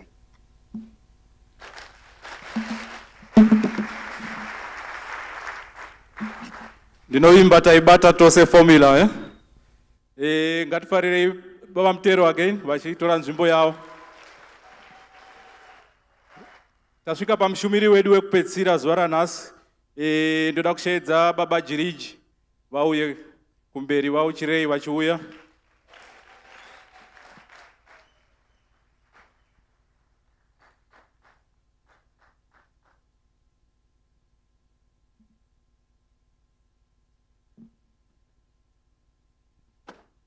Hallelujah.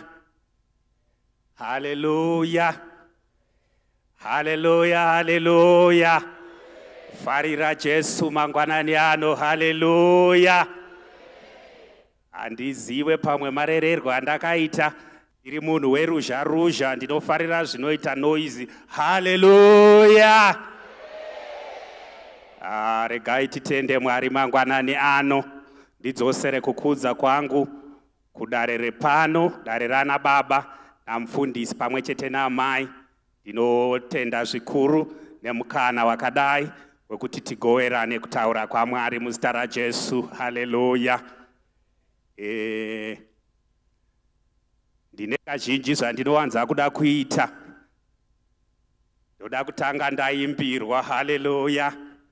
Vanoinda kuhondo vane nziyo dzavo dzavanoimba. Kumamilitary terms vanoiti jingoism. Kune nziyo dzacho dzinoita kuti mweya wehondo usvike. Haleluya. Zvakare nokunamata kune nziyo dzacho dzinoita kuti mweya wekunamata usvike. Regai ndikumbire praise and worship tose tisimuke, timbodzinga hope, tidzokororerwe rwiyo rwatamboimbirwa rwekunzi hakuna zita seraJesu. Haleluya.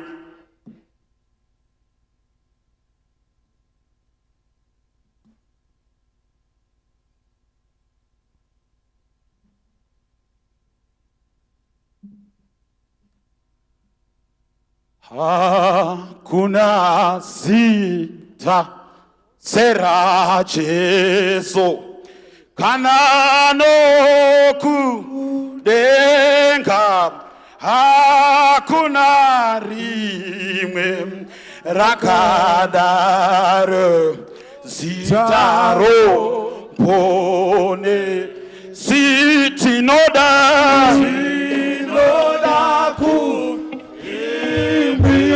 Jesu, Tishimu Pambiri, Nokuti Haki, Sezita,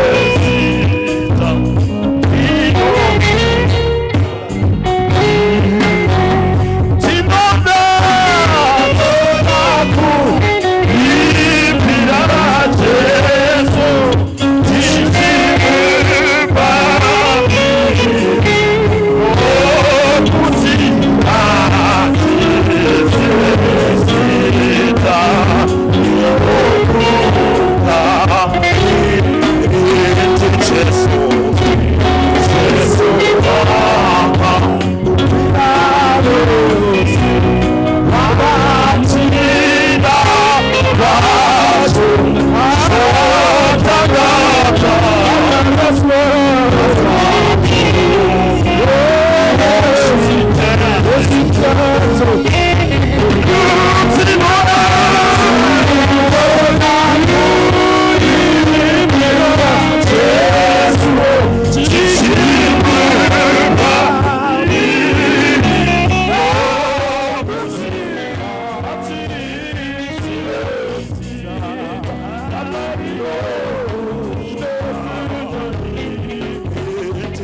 Jesu, Jesu wano, yenda Yesu, weseti moyenda,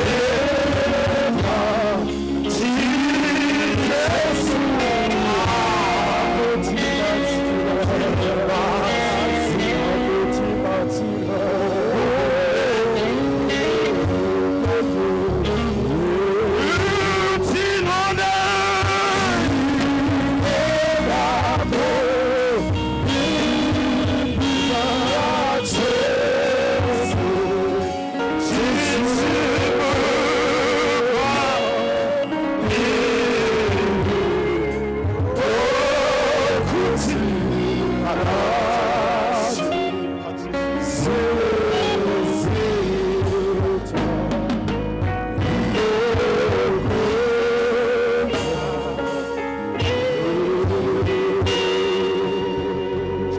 mazwi mairi okutenda Mwari mangwanani ano.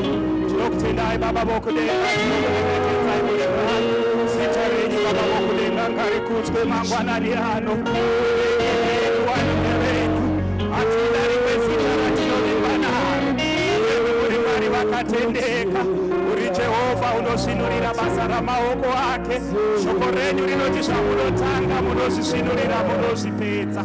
Mazita enyu Baba vokudenga, utendeki kwaye, changamire verugare, tauya kuzokutsvagai, tauya kuzokunamatai nokuti muri Mwari. Iwai mbiri namatwai makatendeka, romboratidzai kutendeka kwenyu kukereke yenyu mangwanani ano. Tirangarirei, tirangarirei Mwari wokudenga, mweya wenyu mutsvene ngauzadze kote kwarino. Tizodzei nokuzodza kunoshamisa, moyo yedu yarindira, ndangariro dzedu dzakadzirira, moyo yedu inokudai mangwanani ano. Mweya wangu nokurumbidzai, mweya wangu nokupai mbega. Haleluya, tingawane edu patingagara muzita raJesu. Haleluya. Muimbi wekwedu aimba achiti, hakuna rimwe zita seraJesu.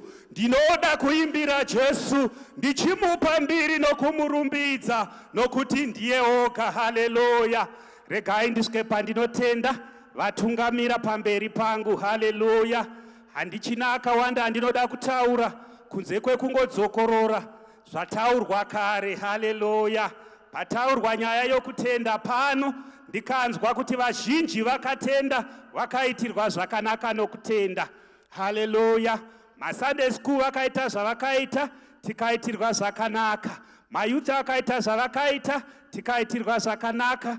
Ndinofara neyandakanzwa kumayouth yakanzi akatanga basa anoripedza. Haleluya. Watakatanga naye basa anoripedza. Haleluya. Mangwanani ano musoro wandinawo ndewekungoti akatendeka Jesu. Haleluya. Timu yatinayo gore rino iri kuti mabasa ekutenda. Haleluya. Tiri kutenda kunani? Tiri kutenda kuna Jehovha akatendeka. Haleluya. Uyo unoti chatanga unochipedza, unosvinurira basa ramaoko ake, anonzi kuna Numbers, iyema hamuziri mwanakomana wemunhu wekuti munoreva nhema. Haleluya. Regai ndikumbire mavhesisi anotevera. John chapter 1 verse 14. Tozovhurirwa pana 2 Timothy chapter 2 kubva pavhesi ya1 tichidzika nayo. John chapter 1 verse 14.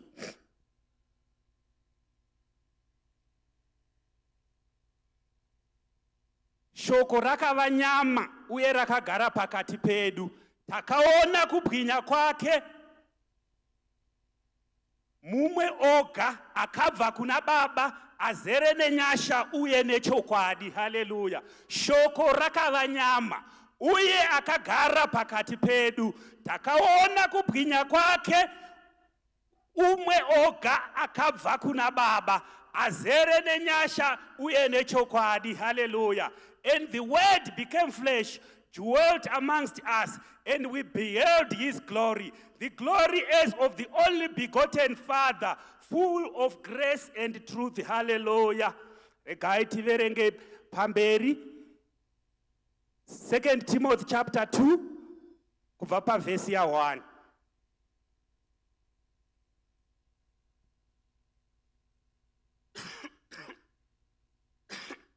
Zvino iwe mwanakomana wangu, iva nesimba munyasha dziri muna Jesu Kristu.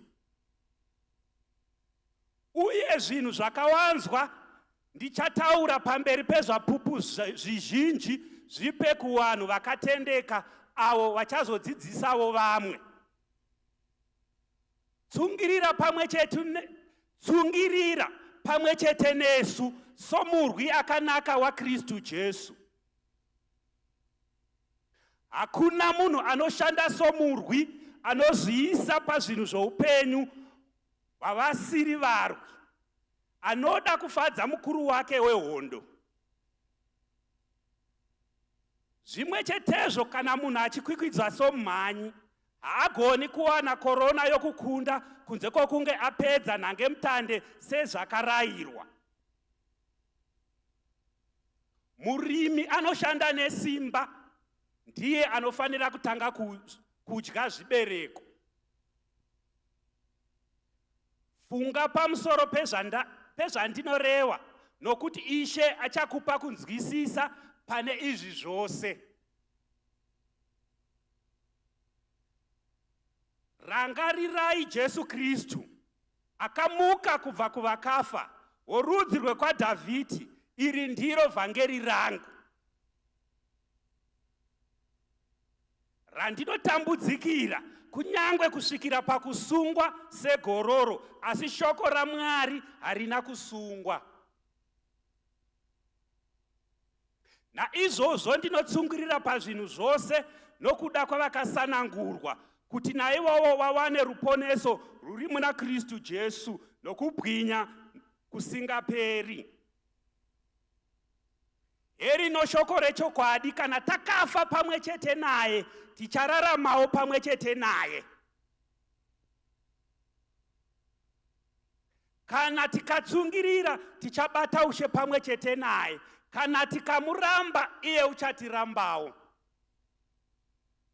Kana tikasava nokutenda, iye anoramba akatendeka nokuti haangazvirambi. Haleluya. Haleluya, haleluya. Ndaverengesa mavhesi maviri ari kubva patsamba mbiri dzakasiyana. Yokutanga iri kubva pana John. John anonyora achitaura kuuya kwaJesu Kristu kuvana vevanhu. Haleluya. Iye omva ataura achiti iye anouya nenyasha nezvokwadi. Haleluya. He brings with him grace and truth. Haleluya.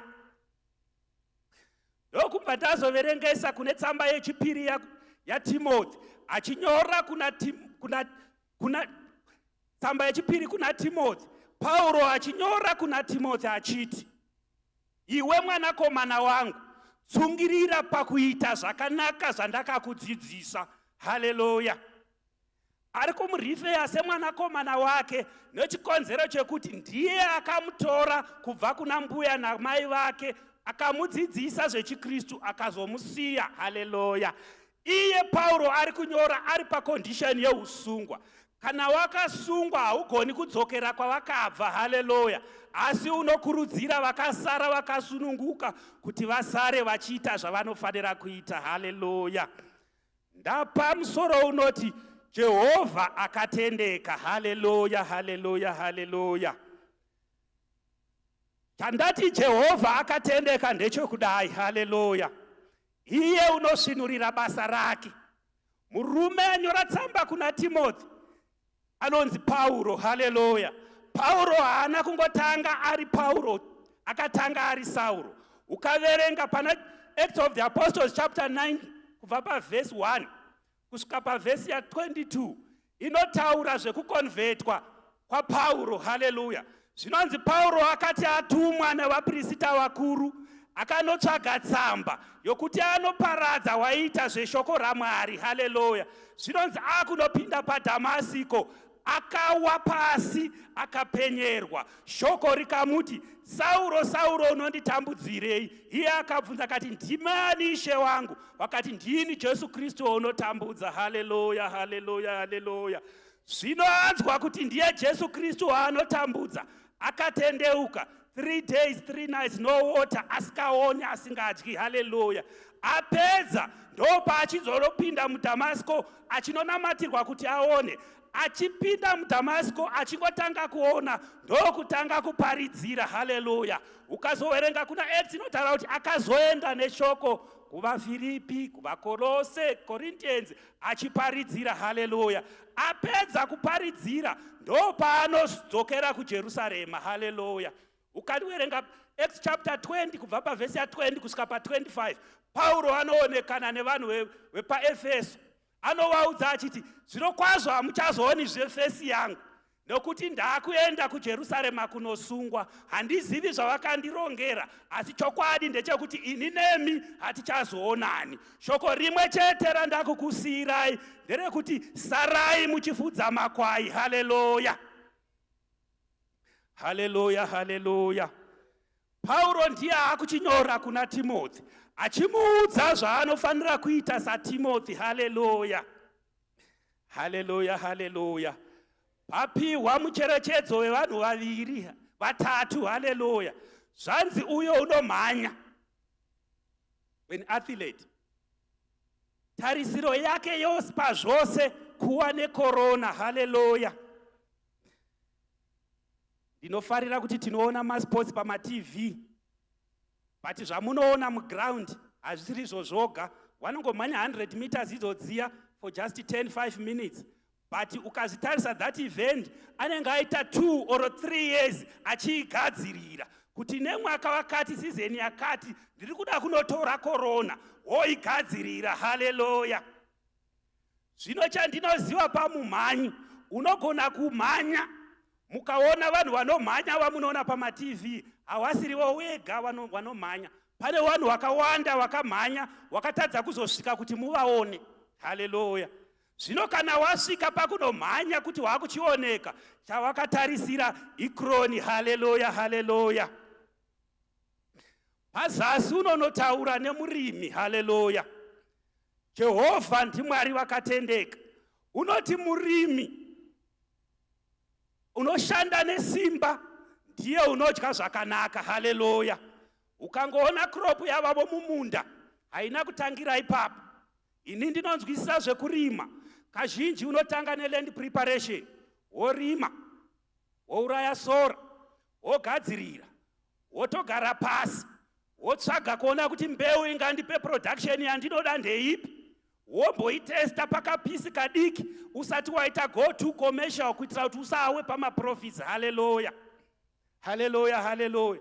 Saka zoreva kuti Yesu muKristu, Jesu, Pauro ari kutaura kuna Timothy achiti, avo vanotenda zvokutenda zvaKristu ichokwadi, akauya nenyasha nechokwadi, asi hazviuyi mahara. Tine zvatinofanira kuita sevanhu, iye Mwari ozoita zvaanofanira kuita saMwari. Haleluya, haleluya. Pauro mbadzika pazasi achiti, unofanira kuita somuto. Muto anoita zvehondo haapindiri mumacivilian affairs. Chikuru chaainacho ndechekuda kufadza akamutuma kuti ahwine, kana wakunda neakamutuma akunda. Haleluya. Kana muri kuhondo, wari kurwa hondo kubattlefield, wanowana backup kune vakasara kumba. Kuchada kutumirwa chikafu, kuchada kutumirwa equipment. Haleluya, haleluya. Kana vari kumba wakaona kuti vari kubattlefield vari kukurirwa, wanogara pasi woona kuti chiri kutita kuti kurirwe chii. Haleluya. Pauro anoti semuto anorwa, unorwira korona yakakutuma, uri kurwira kukunda kweyakakutuma. Haleluya. Zvino mauto ose zvawo nenyika dzose, wane yavanoti defense company. Defense company ikambani yemauto inogadzira zvombo netechnology. Saka ikaona pesi nayo iri kufa zvakanyanya kubattlefield, wanoziva kuti maybe we are lagging behind panyaya yeequipment, maybe we are lagging behind panyaya yeteknoloji wogadzirisa kuti vakunde. Haleluya. Zvino Pauro ari kunyora kuna Timoteo achiti, iwe ndakakutuma, asi waunofadza achakupa zombo zvinofanira kuti unokunda. Haleluya. Wadikani, tiri kuti tina Mwari akatendeka.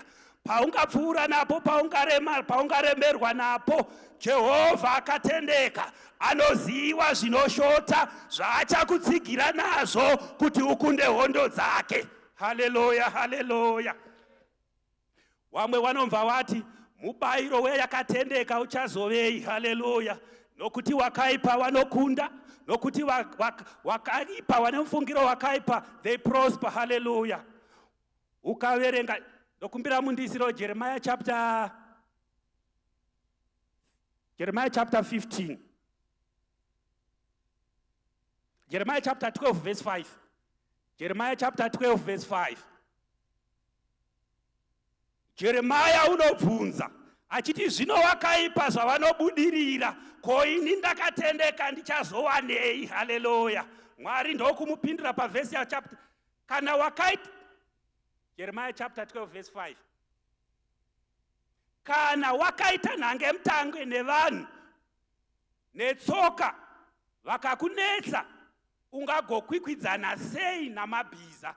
Kana uchigumburwa panyika yakanaka, ungagara seiko pamatenhere eJorodhani?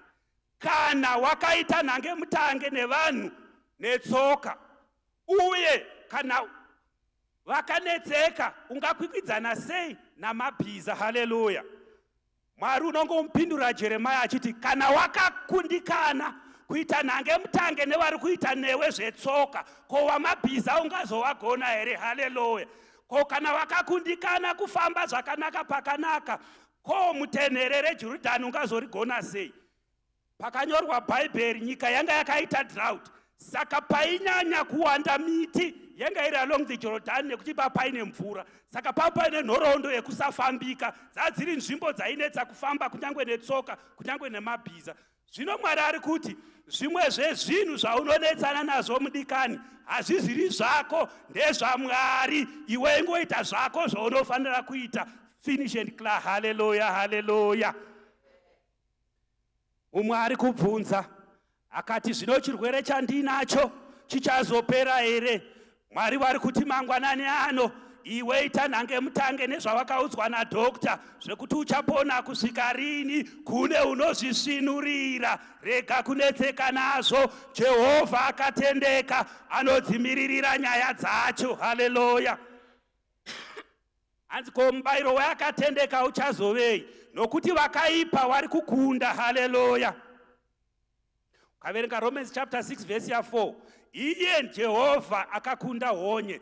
He is the only person akatanga kumuka kuwakafa. Haleluya.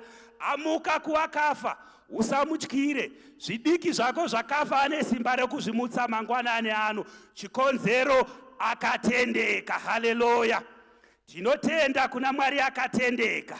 Hapana chakaipa sokutenda vanhu, nekuti pamwe pacho munotanga mese wakazokusiya panzira. Haleluya.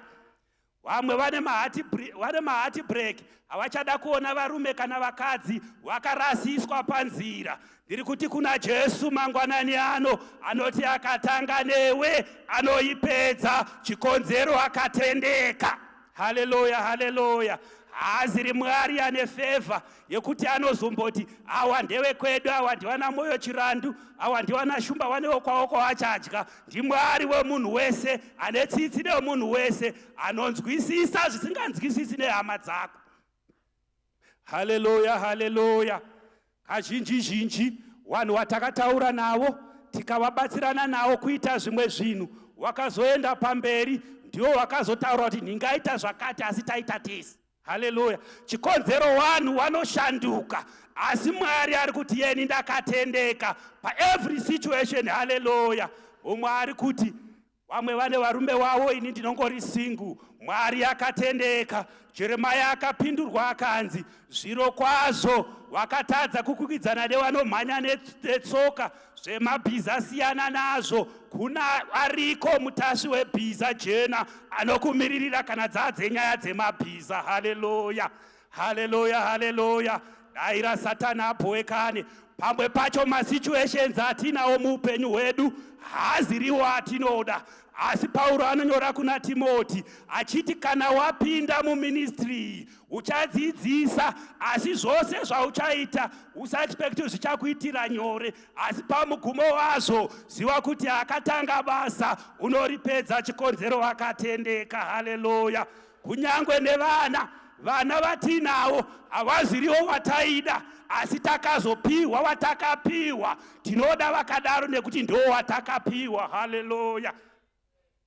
Tinganetsane kuti vana vatadza kuita zvakanaka, tigonetsana tigotadza kunzwisisana samai nababa, asi ndiri kuti zvinhu zvizhinji zvatakapiwa sevabereki kana sevanhu handizvo zvataida, asi takazodzidza kurarama nezvatakapiwa. Haleluya. Rega ndipe muenzaniso wakadai. Ukatarisa vana baba vazhinji, hairstyle dzavanogerwa hadzidzo dzavanoda, but pamwe pacho unoona kuti handichina option, chirega ndiende uku. Haleluya, haleluya. Neupenyu mudikani, pamwe pacho hauna option, uri kungoita zvaunofanira kuti uite. Haleluya. Kana ukatarisa imwe size dzehembe dzatinopfeka, it's not by choice. Tiri kupfeka zvinoita kuti muiri uvharike. Ukandiona ndakapfeka size 28 haunganditarisi. Haleluya, haleluya. Ndizvo nemasituations ako, pamwe pacho unofanira kutoadjusta, nokuti Mwari ndimwari anoudza Jeremia akoti ini ndine zvandichaita, asi wewe itawo pako. Haleluya, haleluya. Zvino zvati wewe itawo pako, ko wakaitei? Wambouya pano wataura wakati mustard seed inokura igova nguva yewinda ndonguva yainoita mashizha, kunyangwe neshiri dzedenga ndonguva yadzinomhanyira kumustard plant. Chikonzero pane cover. Ko iwe zvaune mashizha panguva yewinda wakaitei? Haleluya, haleluya.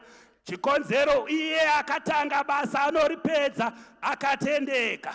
Varume vese vandataura nezvavo, anomhanya ari kurindira korona, ari kurwa ari kurindira ukuru, ari kurima ari kurindira kuzodya zvakanaka. Kana waita zvakanaka, kudenga kuna Jehovha usingarozvi chemunhu, kuna Jehovha akatendeka anoripira vanhu zvavanofanira kuripirwa. Haleluya. Ndinofara kuti pamwe pacho kana language chaiyo inokubatsira kutendeka. Pamwe pacho sevabereki, we should mend our kids kuvaudza language inoita kuti vatendeke. Kuma 2005 2004 kana ndisingakanganisi, ndandichiri chikomana chidoko bichana, I think ndandichiri kutertiary, one of our neighbors akapromotwa kubasa, akapiwa mota. Saka tatangobudawo muroad tobva taudzana. Zvikanzi akapiwa company car, akapiwa company car, akapiwa company car. Ndobva ndasvika kumba semwanawo mudiki, baba vangu wainditi mukomana mudiki. Ndobva ndasvika ndikati mudhara, ninge akapiwa motikari yekubasa, he's driving a company car. Zvikanzi namudhara wangu, mukomana uri right, akapiwa mota. Zvekuzonzi yekubasa mukomana, rega kugara wajaira kuzvitaura. Ingoti ane motikari yake, woenda wondomukwazisa, woti mukoma makaita zvakanaka, ndiko kuti udzidze kuva munhu. Haleluya. Handina kuzvinzwisisa. Fundiswa nomuziva muchinda wacho. He's a good guy. Ndazosangana naye. Koma zviri sei? Bobo. Papo ndandisingainzwisisi mota. Ati hamfana pinda nimbokutakura. Kona manje kunaka kwechikoro mfana, takutodya.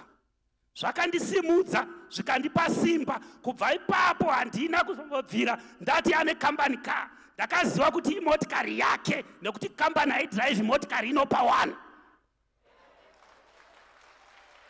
Saka apiwa motikari necompany aropafadzwa naMwari. Hazvina kumeka sense pekutanga. 2009, that is when I got a first official car. Kwakusati kwaita ma-Japanese car, ma-ex-Japan anga asiko kuZimbabwe. It was a Toyota D4D, yainzwa yanga yabva kuno kuSouth Africa. Ndobva ndasvika nayo. Zvikanzi wanga wambondiudza kuti mukomana uya akapiwa mota yekubasa. Pawakandiona ndinayo wakauya kuzoiona. Ndokunotaura futi kuti akapiwa yekubasa. Isu tatisina kutaura kuti wakapiwa dzekubasa, tatakufamba nedzekubasa. Haleluya, haleluya. Mamwe mazuva unotaura anoita kuti uregerwe kuitirwa zvakanaka. Shoko raMwari rinobva rataura kuna Mika, roti usafara iwe muvengi wangu, chero ndikawa pasi Jehovha uchandisimudza, chero ndikawa murima Jehovha uchava chiedza changu. Saka the moment younongotaura kuti motikari haiziri yake ndeyanhingi, watova muvengi wewanhu, pamwe pacho toita vavengi tisingazivi. Haleluya, haleluya. Haleluya, haleluya. Rega kuzvitsvagira vavengi panguva yaunofanira kutsvaga wadikani. Haleluya, haleluya. Kana ukakwira motikari yemunhu uchida kuziva kuti yakabvepi, unenge watoita dambudziko, iwe ingokwira uchiziva kwauri kuenda. Ndiyo ajenda yawakwirira. Haleluya, haleluya, haleluya. Nekuti zvimwe zvinhu zvatinotsvaga zvinotipa BP isusu. Rega kutsvaga zvisiri necessary, tsvaga zviri necessary zvinosimudza iwe nevana vako.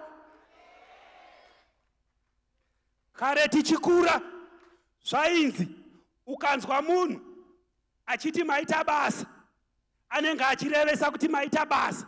Zvino izvi vanhu vanoti maita basa achida kuti ukomendi. Haleluya, haleluya. Ndiani aizviziva kuti panotendwa munhu pane zwi riya rinonzi sakazimu? Mumwe anokutenda achida kuti kana akaziva kuti wakapiwa motikari yekubasa, anokutaurira kuti makaitenga mari iko iyi, anoda kuti ukonfese nemuromo wako kuti haisi yangu. Haleluya, haleluya. Kuna Isaya shoko romba rati, ndiani anouziva mwoyo wemunhu uzere nokunyengera. Haleluya, haleluya. Anokuti munhu waMwari kani munhu waMwari omva akupa haki, omva ati wakomana face powder yavo yasvibisa hembe yangu ndeye 10 rand. Chikonzero munhu anonyengera, haana kugara ari munhu akanaka. Asi ndiri kuti kuna Jehovha akatendeka, vanhu variko vanotaura chokwadi. Asi kana wasina kutaura chokwadi, tinodzokera kune musharukwa wakatendeka.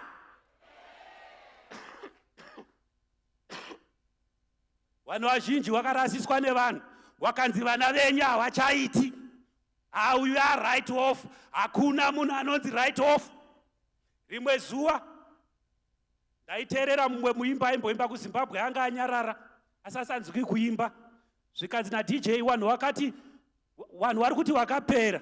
Zvikanzi mudhara munhu haisiri sipo haaperi, ndine zvandiri kumboronga kubackground, kana ndakuuya uchandiona. Pavakati hauroreki, rimwe zuva vachakubvunza kuti asi murume wemukoma wenyu, asi murume wemunina wenyu, woti zvakazoita mudikani, ndina Jehovha akatendeka. Haaziri munhu wekuti anoshandura mazwi ake.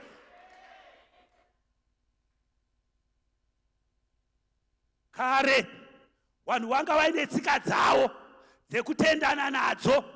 Waiti kana waita zvakanaka, waiti maita zvakanaka nyati, unonzwa manyukunyuku ekuti kana ndine shoma ndowapa chete. Haleluya. Asi zvino izvi munhu chero ukamupa still hatendi. Asi kana akasatenda, ramba uchimupa. Chikonzero tati muto ari kurwira kufadza akamutuma, uri kurwira kufadza akakutuma. Finish. Haleluya, haleluya. Ukaverenga kuti Mwari ndiMwari vakatendeka, ukaverenga kubva pana Abrahamu kusvika pana Joseph baba waJesu, pane magenerations 14. Pandaverengesa panouya Jesu, ivhesi ya 14. Haleluya. 14 anongoreva chete kuti perfection, deliverance and salvation. Haleluya. Ukaverenga kuna Luke chapter 2 pavhesi ya 29, kune murume anonzi Simeoni, anoti anga akagarira pakereke kuti Jesu kana azvarwa ochifa. Zvino nezuva rechi8 wauya naJesu, vakasvika vakamupa. Akati, baba, zvirokwazvo muranda wenyu ochienda zvake, nokuti aona kutendeka kwenyu, chiedza kuvaHedheni nokubwinya kuvaIsraeri. ndiri kuti chi ndiri kuti tina Jesu chiedza kuneswa hedheni nokubwinya kwaIsraeri. Haleluya. Unoramba ari kurutivi rwedu. Taurira situation yako, taurira chirwere chako kuti mudikani wakaita zvakanaka wakauya kuzogara neni, asi chokwadi chandinokuudza ndine akatendeka. Haungandiurayi, tichagarisana. Usingadi ndinoenda nenguva yakatendeka.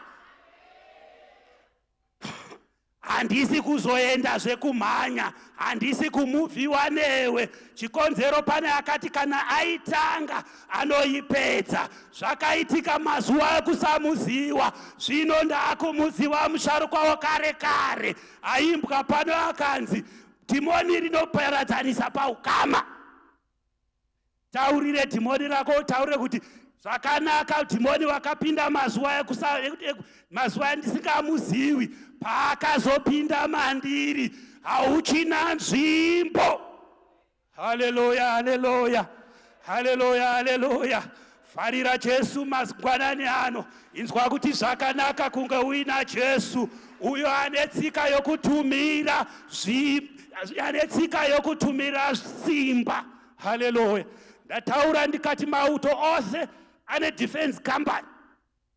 Defense company kuongorora nokutesta zvombo wari kuyadi wozozvitumira kubattlefield kuti zvichinokunda muvengi. Ndiri kuti mangwanani ano tina Jesu akatipa zvombo zvehondo. Iye anonzi ndiye mukuru wehondo. Haleluya. Inzwa unzwe kutendeka kwaMwari. Mwari anga aine tsika yokuti akakuvimbisa ane paanozokupa assurance yekuti ndakavimbika ndiripo. Joshua chapter 5. Joshua unoti achimuka ndokuona mukuru wehondo akabata munondo akauvhomora. Joshua ndokuti uri wekurutivi rwedu here kana kuti wauya kuzotirwisa? Mutumwa ndokuti kuna Joshua, ndauya semutumwa wehondo yaMwari kuzogara newe kurwa hondo dzako. Ukazoenda kuchapter ya 12, Joshua unoti zuva chimbomira paGibheo ndikunde hondo dzangu. Chikonzero mutumwa wehondo ndakamuona ndinaye. Dzimwe dzacho hondo hausati wadziona, hauchadzioni, dzinorwirwa iwe usingadzioni. Nokuti ataura kuna Jeremia akati usanetseka. Iwe wakanetseka kutadza kukunda waimhanya netsoka zvemabhiza, leave it for me. Zvimwe zvakuda zvemabhiza chimbosiyawo Mweya Mutsvene atumire zvombo zvake kuhondo dzevavengi wako zviputikire ikoko. Pamwe pacho wanoita zvehondo wanoti wakaona kuti manyanya kuwanetsa, equipment chaiyo iri kuremerwa, unonzwa wakuthreaten. Kana mukazonyanya kudai ndakuzoregedzera manyuclear. Haleluya.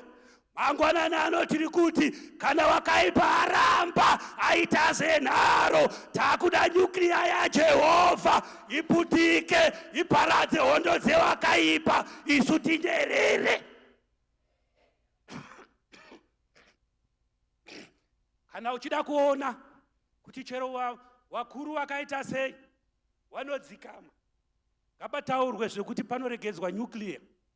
Chikonzero wanoziva tsika yenyuclear kuti inotsvaira neari mudumbu. Haleluya, haleluya. Kana muvengi wako aita nharo, chimboenda pana Jehovha kuti ndimi musharukwa wakare kare.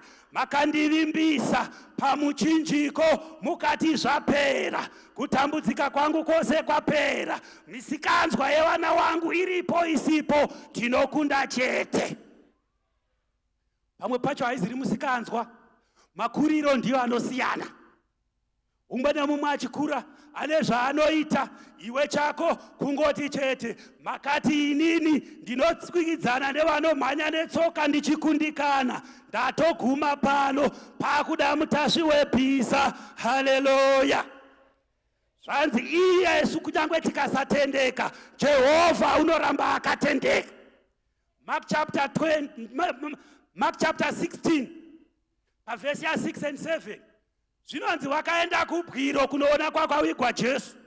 Wasvika ipapo mutumwa akavataurira akati dodzokerai henyu tinosangana kuGarirea.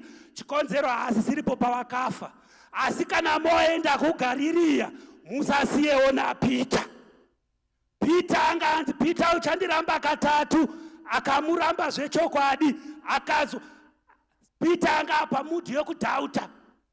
Mwari ndopanotaura, Paulo ndopanotaura kuna Timothy achiti kunyangwe Yesu tikasatendeka, iye anoramba akatendeka. Chikonzero akati Pita pamasuo adhesi angakukundi, pamusoro pako ndiwe dombo ndichawaka kereke yangu.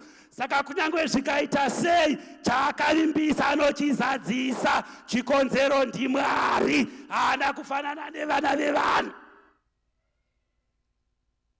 Hallelujah, hallelujah. Hallelujah, hallelujah.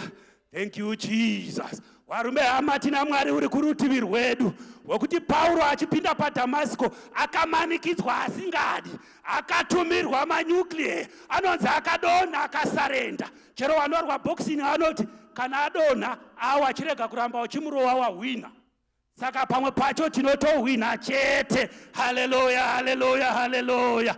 Varume hama tina Mwari uri kurutivi rwedu, asingakundikani, haakundikani, harambi akanyarara kana tauya kuzomunamata.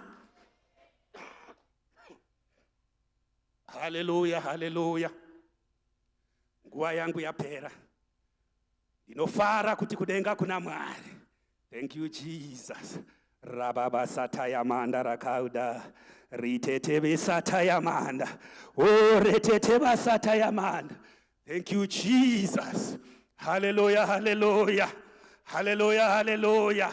Ndine zvandiri kunzwa mangwanani ano, mufundisi ndisandagara pasi, ndoda kuti kana paine hama dzakadai, not more than 10, just 5 or less, kana paine munhu ane murume waakaita naye mwana akafira kujeri kana ari kujeri, kana paine ane first line blood yake iri mujeri, kana kuti ane mhosva dziri kumatare dzakamirira kutongwa izvozvi, kana kuti ane mhosva dzaakatiza Samuel, kana kuti ane hanzvadzi yake, anyone ane very close family ari mujeri, kana kuti akamboenda kujeri. Hallelujah.